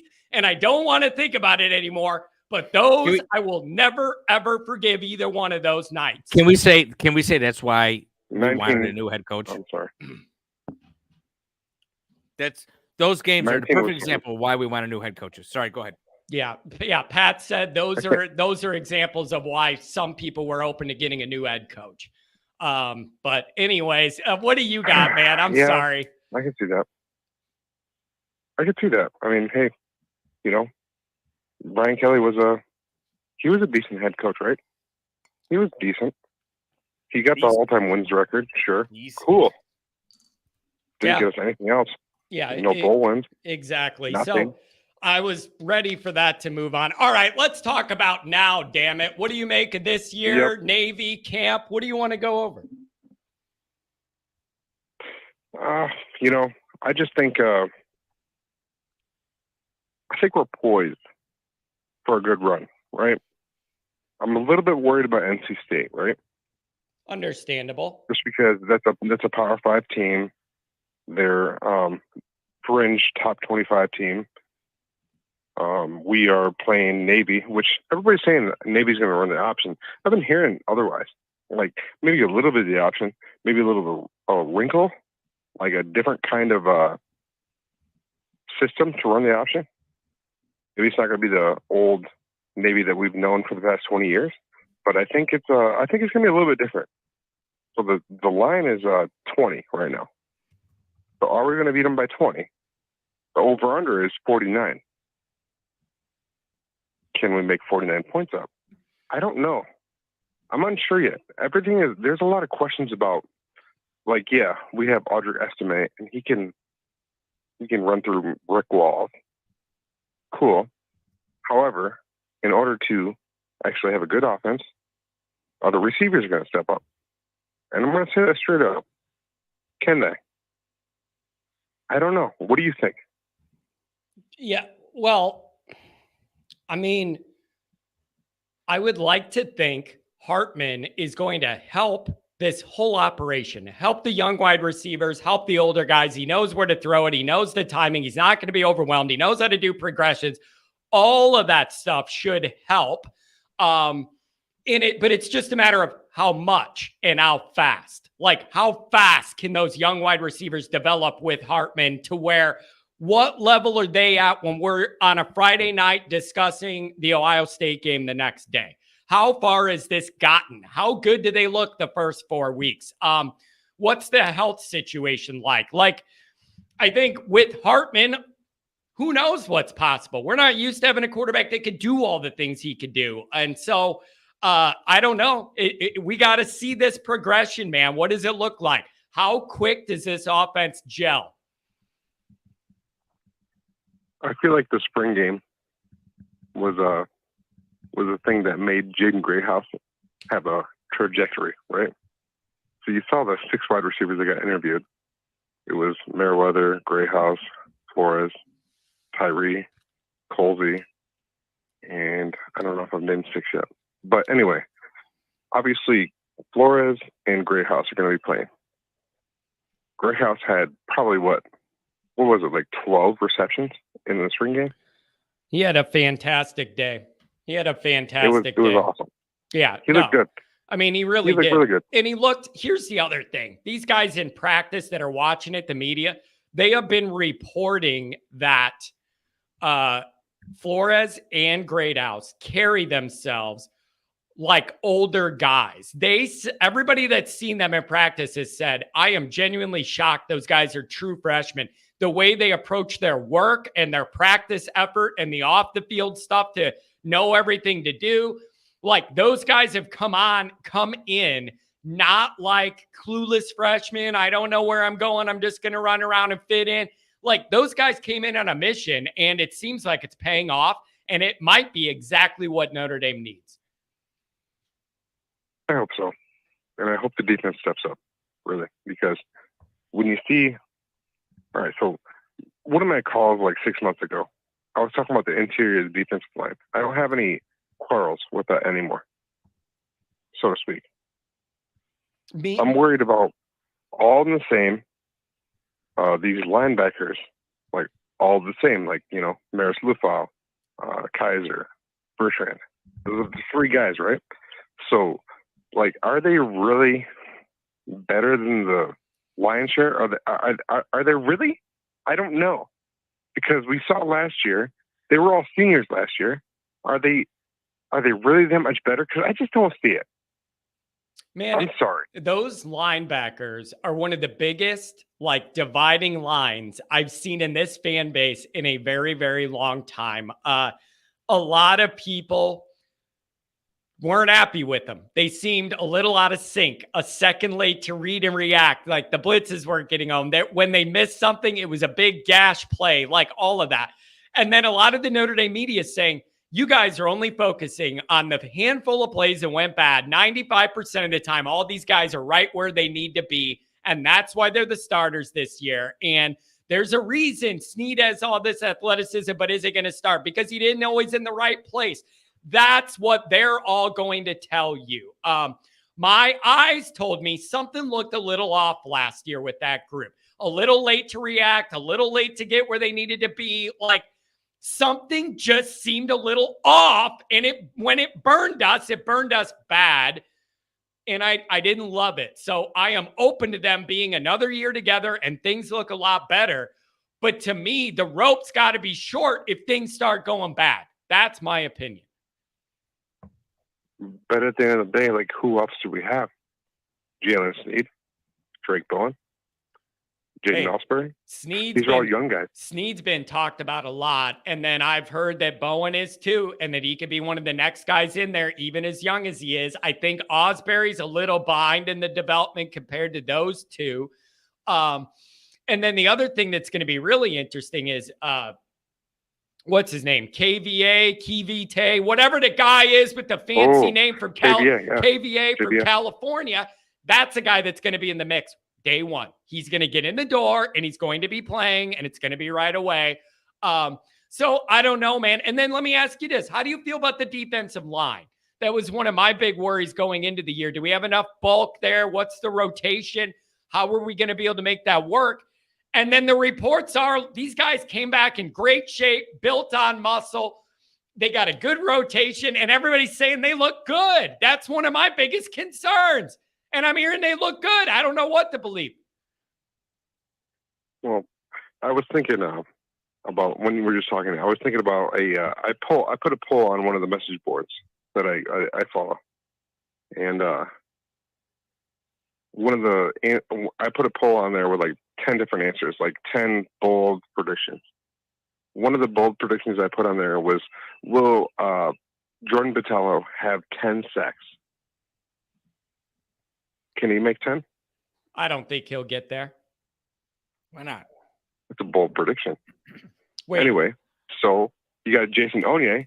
In the practices, he's a very loud guy. I love that guy. oh, I hear like he's a chirpy. He horse runs his shit. mouth too. He talks shit too. I heard that he's chirping and he's got the offensive lineman mad, and I love that. Oh, yeah. Yeah, you saw the video with him and Rocco Spindler, right? Yeah, that's what. Yeah, I love it, man. That was like, oh, that was like, it I- puts a smile on your goddamn face, right? I need some of that attitude, man. Like I need, Absolutely. I need more of that from Notre Dame. Pat, she doesn't look happy. No, she's not. She says she has an ear infection. Oh, yeah, she didn't look happy. So I don't know, man, but that's the other thing. I'm glad you brought that up, caller. Nick, I got you next, A12. I'm glad you brought that up. The intensity seemed to be different in this camp.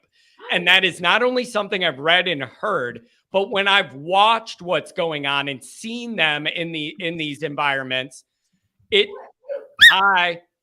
just seems like there's a lot more intensity in this camp, and I like that, man. Get these guys juiced up. It hasn't been a sleepy, humid summer and everything like that. I like hearing that they're worked up and ready to go. I like it too.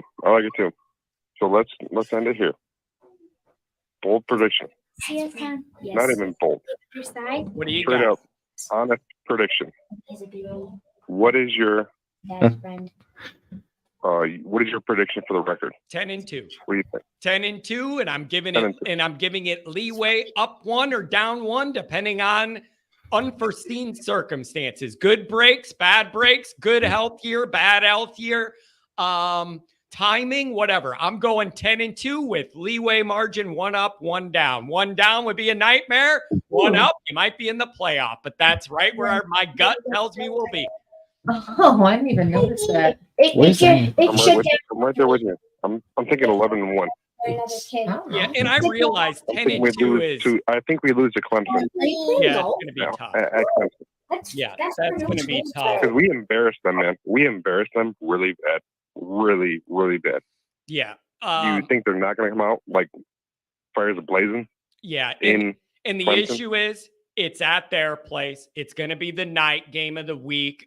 You are right. Their offense is going to be better. Klubnik's going to be better. They got a Riley. Now we're going to have two Rileys to deal with. So you're going to have him out there. Now, here's the part of this I got to bring up, though, with Clemson. I feel like they're getting a lot less talked about compared to Ohio State and USC. But I also think it's because it's in November. And I really need to know, is the playoff on the line for us and them, just for us, just for them? That dynamic is going to set up what this is going to feel like and be like. So that we got to wait and see, because that energy, you don't know yet what it's going to be. Look at it like this. One of us is going to have one loss or zero losses. One of us. Yeah. And it's going to be on the line. It's going to be. Yeah. And if 100%. you're right, if you either one of us have one or zero, it would be on the line. Yeah. No, you're right about that. So I don't know, man, but I 10-2 is a lazy take because it's kind of right in the middle. But I always throw in leeway up one, down one, depending on the circumstances of the year. So I don't know, man. The listeners, the over-under for Notre Dame wins is 8.5 right now. Okay?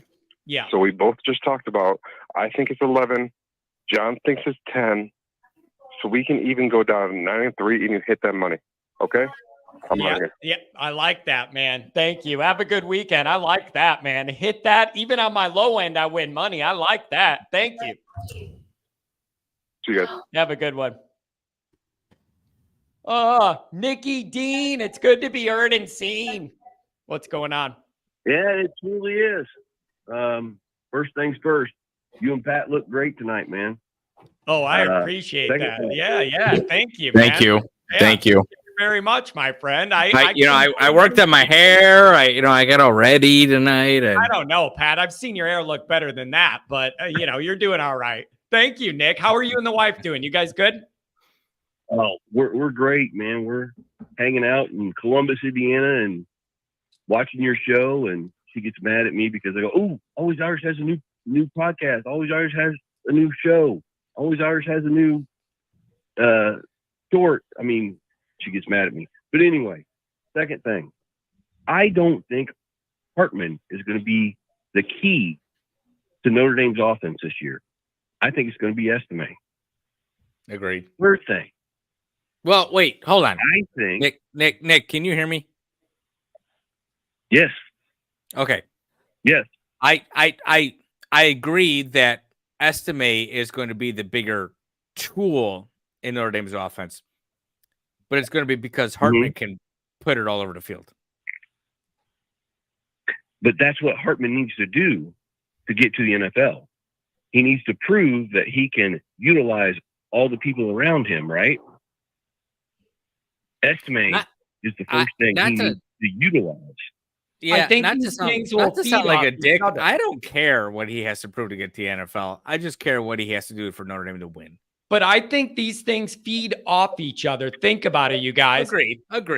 The better Notre Dame can run the ball, I agree with you. the more it's open in the passing game. And the more of a threat Notre Dame is down the field in the passing game, the more running lanes there are when something breaks. That's the whole idea of having a real offense, is that it's a balanced threat, and it's something we never have. Our only threat is trying to run the ball and then throw into the tight end. That is going to end this year, and the possibilities are endless for Notre Dame if you have an actual balanced attack that can threaten teams both ways. I've been begging for it forever. Thank you. You guys both proved my point. We want a balanced attack this year. We've never had it. I don't know what that looks like. From Notre Dame, I don't know what that looks like. Hartman's 37. Neither do I. Even in '88, when I was a junior in high school, and they won the last national championship they won, they didn't have a balanced attack then. I was 4. They had a great running attack that nobody could stop. Yeah, this year, it opens everything up, Nick. Like, that's when I look at what's possible this year on the high end, I cannot compare it to when I did that any of the last bunch of years I can remember, because I truly believe this offense is going to be capable of so much more. And if you're being that balanced and scoring more points, and if you're not scoring more points, holding onto the ball longer on these drives, I just feel like Notre Dame could get a lot better this year. But I just don't know how to measure how much yet. Well, nobody does, John. That's the thing. We're trying to figure this out, and when we get to see some actual in-game footage, we can say, "Oh, okay, Hartman needs to throw the slant. Hartman needs to throw the screen. Hartman needs to hand off more. Yeah, whatever, you know." And that's where we're at right now. And it's just, oh my gosh, we see all these possibilities. Everybody sees all these possibilities, and we're hoping for so much. As true ND fans, we're hoping for so much. And it's going to come. It's just not going to come as fast as we want it to, right? Yeah. Yeah. It's just, I'm really excited to see what this could look like when Notre Dame could go into a big game environment and run out there a team that I feel like has an offense that could actually compete in those environments. Even when we were rocking with Ian Book, even when we were doing whatever, it wasn't like I trust Ian Book to throw the ball around like I do Hartman. No, that was not a thing. I always felt like we entered the biggest games handicapped on offense, being predictable. And when you're that predictable, Notre Dame should be able to beat 9 or 10 teams on their schedule most years based on talent. But when you run up against equal or better talent, then you need to diversify. Then you need to be able to stress the defense both ways. Have them not knowing what's coming, not able to sell out, stop the run, all that. We don't know what that's like. This year we have 3 marquee games, and I think we're going to have an offense that's going to force these defenses to play us true. And I want to see how that experiment goes, because I haven't seen it. I want to know. Me too. And look, Ian Book played great at Notre Dame. Yep. He did the best he could. He just had certain He was not. limitations. He just had certain agreed. limitations. Agreed. God bless him, though. He was, You know, Well, the football teams he played on had he was limitations. not a 5-star talent. I'm sorry, what did Pat say? I said the football teams that Ian Book had played. Book had limitations, and the team he played on had limitations. yeah, that's also true. Those were not all just Ian Book's limitations. The personnel around was lacking too. Yeah. But he was Yeah, a warrior yeah. and he laid it all out there for Notre Dame and he was a gamer and all that. He just had a physical ceiling with quarterbacking that I need a little more. I'm sorry. I just need a little more. In the last 10 years, he's my favorite Notre Dame quarterback. He is. Deshaun Kaiser. What Sam Hartman does this year, because Yeah. Sam Hartman could become my favorite quarterback in the last 10 years. So anyway, I'm just super psyched that Rocco Spindler looks like he's going to be the starting right guard, because I think that guy is going to be the next Quentin Nelson. And you know what? Good for him, because he did not start out, in the driver's seat for that job. So if he ends up being the starter over there, he earned it and he fought his way and rose up the depth chart. And that's what you want people to do. And he's a mean dude and he has that attitude. And if it looks like it's his time to shine, we're going to see how it goes. Yeah. Yeah. We went to the 2021 Navy game, my wife and I, and Rocco was walking up the tunnel and we had seats right above the tunnel. And I said, "Hey, Rocco," yelled at him and I took a picture of him. He was like small then. Went to blue and gold game with you guys this year.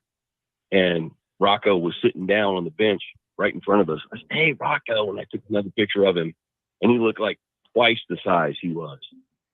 It's just amazing how that guy transformed his body, and he's going to be a road grader. In my opinion, he's going to be a road grader. Yeah, and I hope so. And it's like, you got to have some faith in Rudolph. It's his first time doing it at Notre Dame, and we just got to kind of see how things go. And against Navy, that it's a tricky little defense there, and you just got to be ready.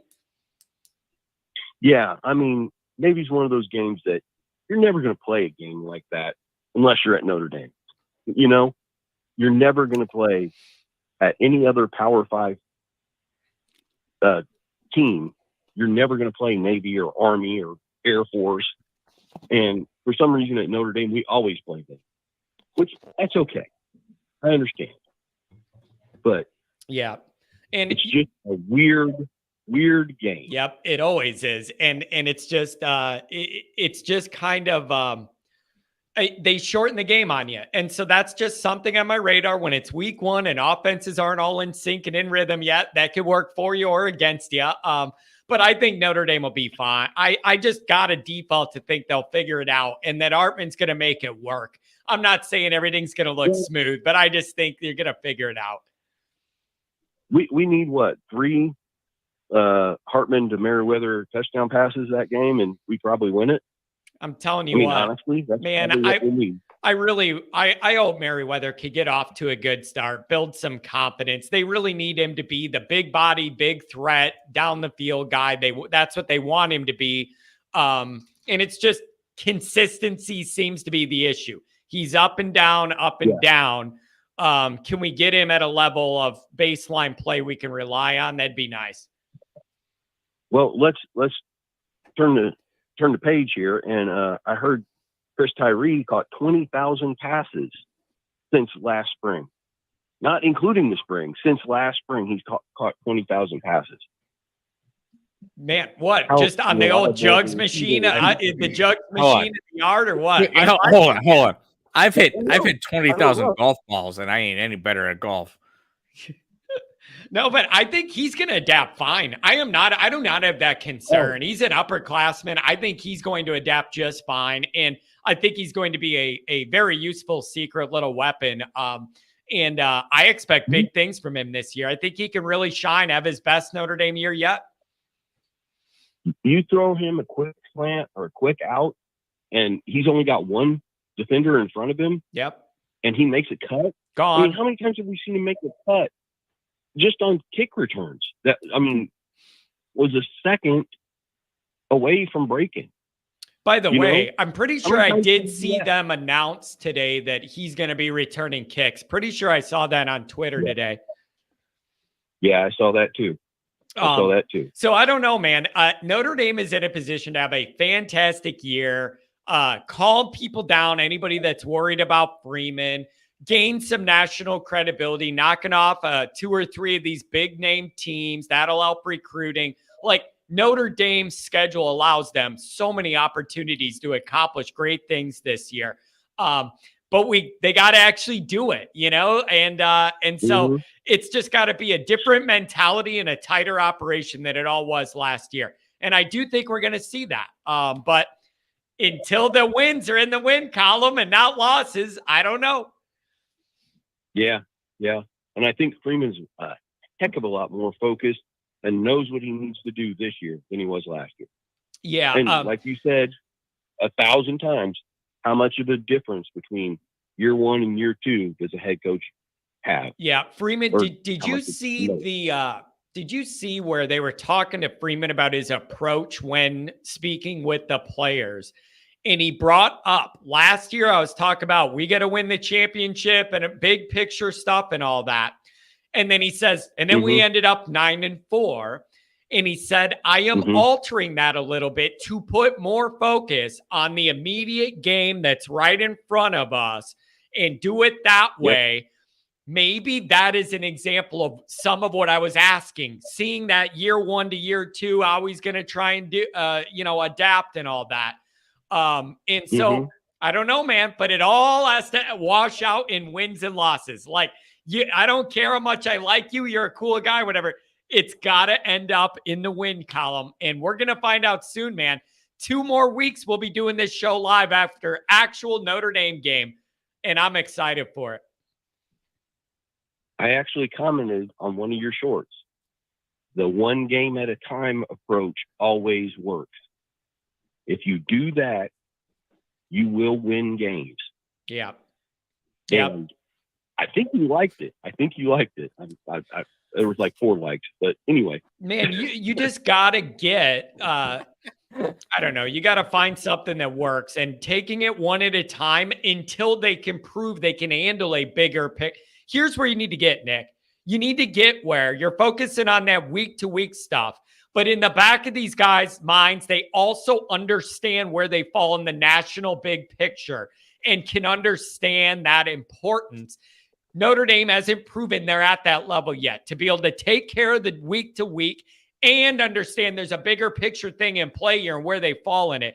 We're not there yet. I need you to get there, but you're not there yet. And so I like this approach, and we'll see if it eliminates games like Marshall and Stanford this year. We'll see.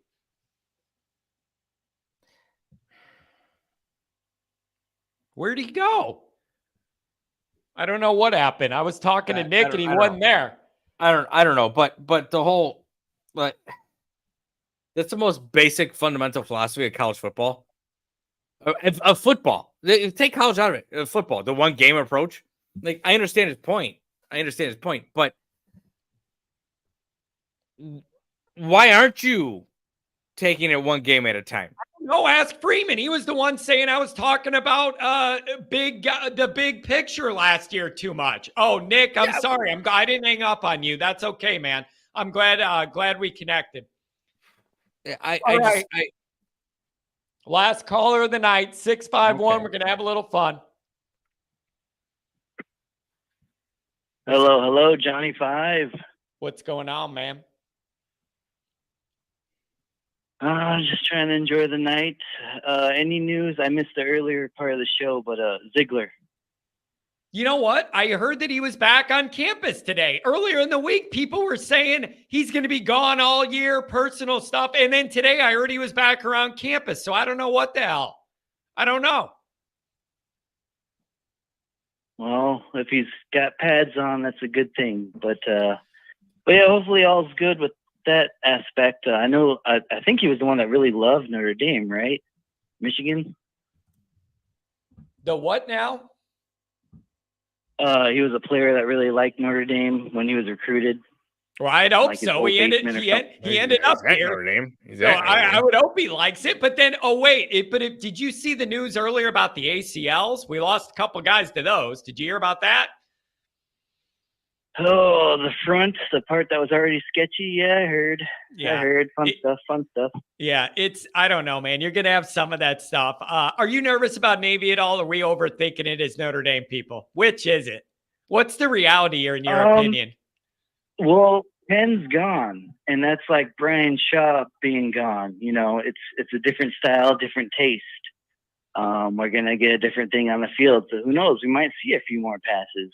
And hopefully maybe we can do something with those passes. Yeah. But, you know, at the end of the day, you got to just prepare what you can, guard the guy you got, and hopefully you're in the right position. Yep. And listen, here's what bugs me. When Notre Dame starts playing bad defense against Navy, I start saying, I thought we had all these smart Notre Dame kids here and none of them could stay in their gap, know their assignment, or know where the fullback is. How is this possible with all these smart Notre Dame guys? Come on. I know. What is it, like a 98% graduate? It's pretty or whatever. It's or 90, pretty darn whatever. high. It's pretty darn high. And then offensively, I just think I don't know what's possible, but I know it's better than anything we've seen recently just because of the quarterback alone. And I just don't know how to calculate what that improvement's going to look like and translate to on the field. I just don't know what we're going to get. I think we're going to get a little bit of the hot potato, you know. I like when you mentioned Stays the other day because, I've been looking at him the last X amount here, and it's been looking good, and it's just a matter of time until he shines. But, it's gonna be nice, you know. Just hopefully we don't get, you know, cold hands and drop balls and, you know, the easy stuff. The pickup stuff. Yeah. And I just, if we can do that stuff, then it's gonna look pretty. But dude, I cannot imagine what it'd be like to have a balanced Notre Dame offense that can truly threaten you on the ground and through the air on early downs and on third down and do everything. What, Pat? You've seen a balanced Notre Dame offense. When? Brady Quinn? 2017 we won the Joe Moore. That's beautiful. Yeah, that's beautiful, Pat. When we won the Joe, that is so perfect, Pat. Good call. Thanks for bringing that one up. Now, I'm just saying, recently we haven't had a balanced offense. You guys both know what I mean. Defenses have been able to stack the line on early downs and on third down guard the tight end and then get a pump from Notre Dame. They're not going to be able to do it this year.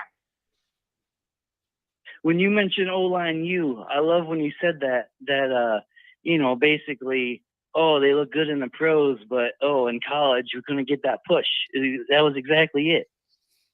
You know, Hiestand was a very good fundamental guy, but we can never really get that. Agreed.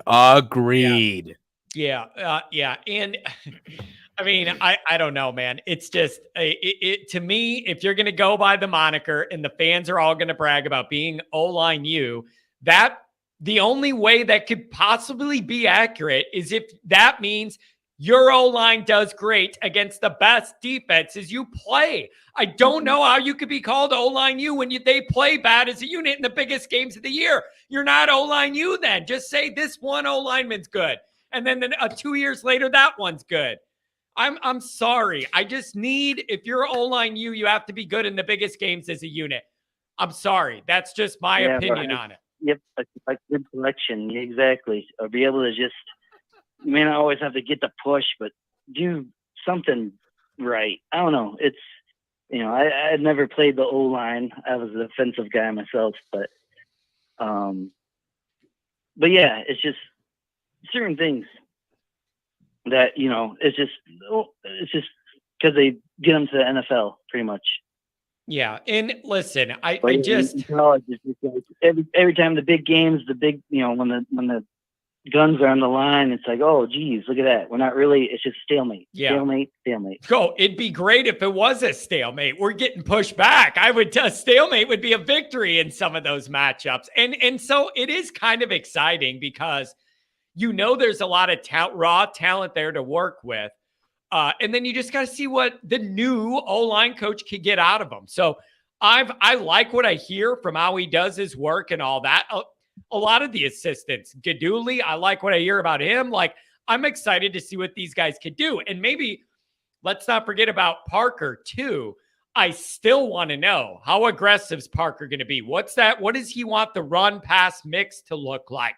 What does he want to do in the red zone? What is his inclination of when to push the pedal to the metal or when to pull back and slow things up? Like, all of those nuanced offensive coordinator things, I can't wait to see his approach. Exactly. Yeah. Whether it's to just bash your head against the wall or just call for a play action. Yeah. But, so I don't know, man, but I'm very intrigued by this. And you should have a nice little run up here, man. You should have a few games that are easily winnable if you take care of business. Build all of this ramp up to Iowa State. Like, it's all there for Notre Dame, but you have to take care of business. And the number one short-term priority for me is you got to get to Iowa State undefeated. There's just no other way about it. You 100% have to do that. Must. Yep, and especially if we capitalize on Iowa State, it's just a matter of just not, being too overhyped. Being able to, all right, come on, let's get back on the horse. It's like, well, we just beat them. We're good. Yeah, and no. So I don't know, man. It's just a little, I don't know. There's so many questions. I need answers. I do. What would you pick Notre Dame's record to be if you had to pick? Well, I believe I was at 9-10 range last time we spoke. Pretty much the same thing. And so, yeah, if it's 8.5, then maybe. But but I like that. I'm falling right in that middle ground 10-2 and giving me leeway, one up, one down, depending on the circumstances of the year. But I believe that with Hartman around, I just believe the level of what's possible is going to be higher no matter what it is. So we'll see, man. I could see a path to 11-1 easily. I could also see Notre Dame going 8-4, and it wouldn't shock me that much. I would be furious, but I could see a path to 8-4, 9-3, no problem. It just depends on if Notre Dame takes care of Notre Dame's business.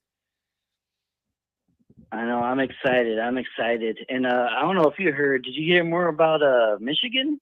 Maybe Harbaugh might be missing more time. Yeah, it's very, very interesting. So it looks like what they're going to do is they rejected that plea deal or whatever. And so he's going to be able to coach all of this year. And then during the year, they're going to look into it and maybe discipline him for the next year. So I don't know what's going to happen, man. Their schedule is significantly more challenging next year. That could be tough for them. Texas, at Ohio State, at USC, Wisconsin, and UCLA come to mind on their schedule next year. Maybe he's figuring we got to win it this year while I'm there, and then whatever happens next year, I'll go to the NFL, and I don't have to worry about it. I don't know. Yep, and within the vine, I'm kind of hearing that as well, or just maybe that's it. But yeah, interesting how that kind of worked out, and I find it funny that the quote unquote their toughest season or whatever is there now, and they can win now. So when they do win, it's like, oh man, it was there. He's the Michigan man. It's there. Hey, we're gonna see, man. We're gonna see that. I mean, that Ohio State Michigan thing. It's those Ohio State people are pissed off, and they do not want to lose 3 times in a row. And if you do, there goes the Big Ten to them 3 in a row. This is going to be very, very interesting.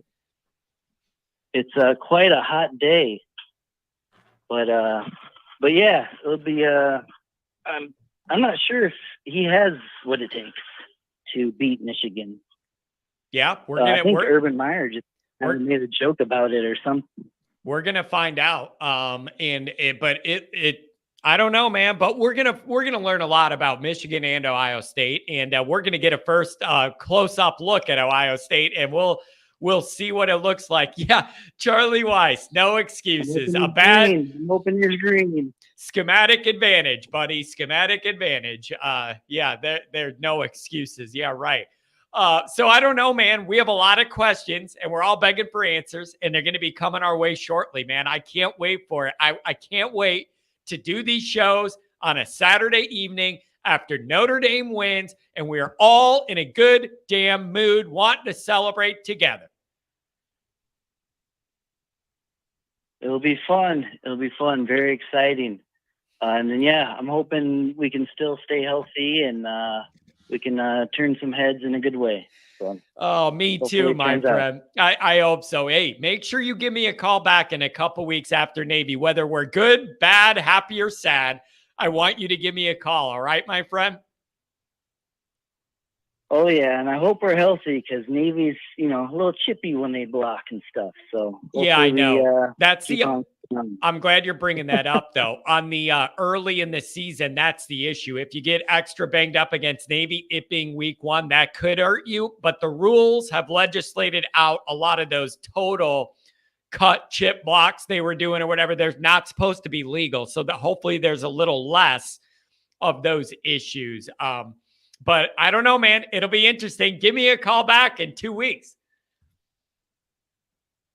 Oh, yeah, man. Be good, Johnny 5. Stay alive. Perfect. Johnny 5, stay alive. I like that. Now that's good. Before you hang up. That is good. Before you hang up. That. Now that you did that, every time you call, I need a new rhyme from you. You've proven Johnny 5. I want you to sit there on hold, and every time you got to come up with a new line, all right? All right, I'll try to rhyme if I have the time. Maybe I need a little sip of wine. Ooh, baby, I like this. We'll record our hip hop record in Always Irish Studios. Okay, we'll drop some beats and have some rhymes. But I'm gonna hold you to that. All right. Okay, that mask video made me laugh. I liked it. There you go, man. I appreciate it. Hey, have a good rest of the weekend, my friend. Thank you. All right, man. You too. You both. God bless. Take care, my friend. Hey, have a good night. You do get the Johnny 5 reference, right? The what? The Johnny 5 reference? I have no idea what that means. I just thought he was rhyming. What does that mean? Johnny 5. It's a movie. It's remind me of the movie. The comments. Oh my god. What's it? Short Circuit. I think it was Short Circuit. It's a movie from the 80s. Never heard of it. Johnny number 5. I don't know what that means. Oh, John, you suck. What's in that outfit book? What's in that outfit book? A bunch of stuff. You probably liked this guy. Is that what do you got? A bunch of Sam Giancana stuff? Him and Kennedy fighting over women? I got it all, man. So this is the outfit by Gus Russo. This is a fantastic book. This pretty much breaks it down. And it tells you, like, really, Johnny 5 is alive. Yes, Roger Dodger. No, this is a great book. It's a long book. I've read this book about 4 or 5 times. This is fantastic. If you really want to know about the Chicago Mafia, it's this book right here. I have, let me count. 3, 4, 1, 5, 2, 6, 7, 20, 8, 9, 10, 11, 12, 13, 14, 15, 16, 17, 18, 19. I got 30 books on the Chicago outfit. I might want to borrow some of those if you're done reading them. I've read them all multiple times. Because I'm pretty much gone through all the YouTube documentaries about all that stuff. I've read them all. But if you're a fan of The Godfather and you've only watched the movie, you really don't know what you're missing about this book. Oh man, good. That book is something else. That book is something else. All right, Pat, that's about it. We almost went 3 hours. We're about to go 3 hours because never mind. Go ahead. All right, and I wanted to fight with you about something, but you want to rap. We'll do it next time. We can. Well, what's the topic? I'll make a decision. What's the topic? Is cousin Luke real? That's what the topic is. I have no idea who that is. I have no idea who that is. It could be. I have no idea. I'm assuming it's a troll I banned 5 times and they keep coming back. I don't know. He keeps coming back. Yeah, I don't the biggest difference is B Bean from the Godfather book and the movie is the detail in the characters. So think about all the extra characters they have in there. Yeah. Luca Brasi, like the backstory on Luca Brasi, where like they tell you about all the things. Like the movie, they introduce you just this terrible person, and you're just supposed to believe he's terrible without knowing why he's terrible. Outside of he held a gun to a guy's head. No, they tell you why he's terrible, and then you sit there and you hear about all the things that Luca Brasi did, and you're like, I'm glad that dude got choked to death. Like right, like that. It's that kind of stuff. It's or Al Neri and oh my god, it's like they go into so much detail on the characters. It's phenomenal. It's so phenomenal. That's interesting, but you do have to be able to read to enjoy it. So that could be a challenge for some people. You know what? I didn't read well ever until I got into like the Mafia, and then I've read more books. It's a great niche. It's a really compelling. Oh, niche. It's fantastic. It's fantastic. And the other thing too, the other thing, Pat, is growing up where you did. All of these addresses and locations when they're talking about. I know. I've been to all of them. I've been to all of them. I know exactly. And when they're, like all the stuff that happened up and down Cicero in the old days, like all of that. That's all your area, man. Like that's where I grew up. I grew up there. I was blocks away from Cicero, man. That was all right, everybody. That's gonna be it. I really appreciate everybody being here. I appreciate the calls. I appreciate the donations. Those of you email me and we'll get you on a list so we can mail your stuff out. Jack, it was good to see you in here. Nick Dean, all you guys, man. It's great to see the regulars. And listen, I really appreciate all you guys through the slow part of the year, in the middle of the winter after the season, all through spring, all through summer. All you guys that are here all the time. You really keep this all going or it would die every summer. And I really appreciate it. Hey, John, can I real quick? Yeah. Can I tell you something my wife said to me tonight? Well, that depends. We were at not yet. We were at a her family reunion, and she said, "Hey, we're gonna go. There's a fireworks show tonight. We're gonna go watch it." I said, "Oh, I can't go." She goes, "Why?" I goes, "Because I'm gonna go do the show with John." She goes, "Is this what it's gonna be like all football season?" And I go, "Yes." And she goes, I don't like it when you watch Notre Dame every Saturday to begin with, but now it's got to be you watch Notre Dame and then you got to do a show with John. I'm sorry, man. This is the life we chose. How about that for a little? It's a life for a little. You like that? Pick the finger. You like that? This is the life you chose, and just tell her that this is the life you chose, and we deal with the consequences. It's only 13 Saturdays. It's like not 11 Saturdays because I don't care about the whatever game, and we'll be at the Central Michigan game. So yeah. Oh man. All right. This was fun. I appreciate all you always guys. Fun. You guys have been great. And Pat, thanks for all the promo and the help navigating everything. And I really, you know how much, you guys know how much money this show cost me tonight?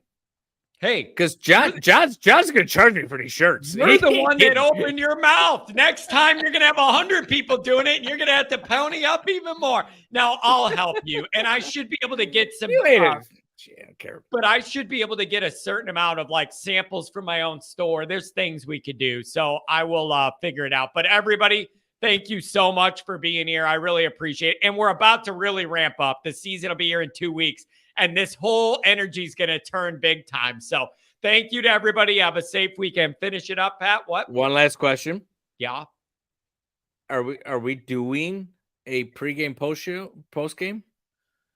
What's your plan here? Or do we want to talk about this off air? I'm trying to think about this. I might want to do the Friday morning show, maybe a Friday night show for the anxiety, and then that's what I'm saying. It's Friday night, then Saturday night. I just don't think I could commit to Friday and Saturday every single week because it leaves I me can't literally either. no family time at all. I then. can't either. Well, But maybe for certain family- ones, I'll want to do family time. Friday John, night. John, you record a show Yeah. and then you go hang out with your daughter. Yeah. But I'm saying I'm just saying every Friday and Saturday, dude. That's All why. right, so we can commit to this. Outside of Central Michigan, you and I are going to yell at each other. I'll tell you right now, I am not going to be there for the HBCU game because I just hate the fact that Notre Dame's doing it. So 10 other games where you and I are going to get on and yell at each other. Yeah, that's After like the what I game is want to over. do. Yeah, sounds great. Okay. That's All right. fantastic. I exactly what I know. wanna I do. love it too. I love it too. I'm so excited. That's exactly what I want to do. All right, everybody. Have a good night. Have a good weekend. Drink a cold one for me.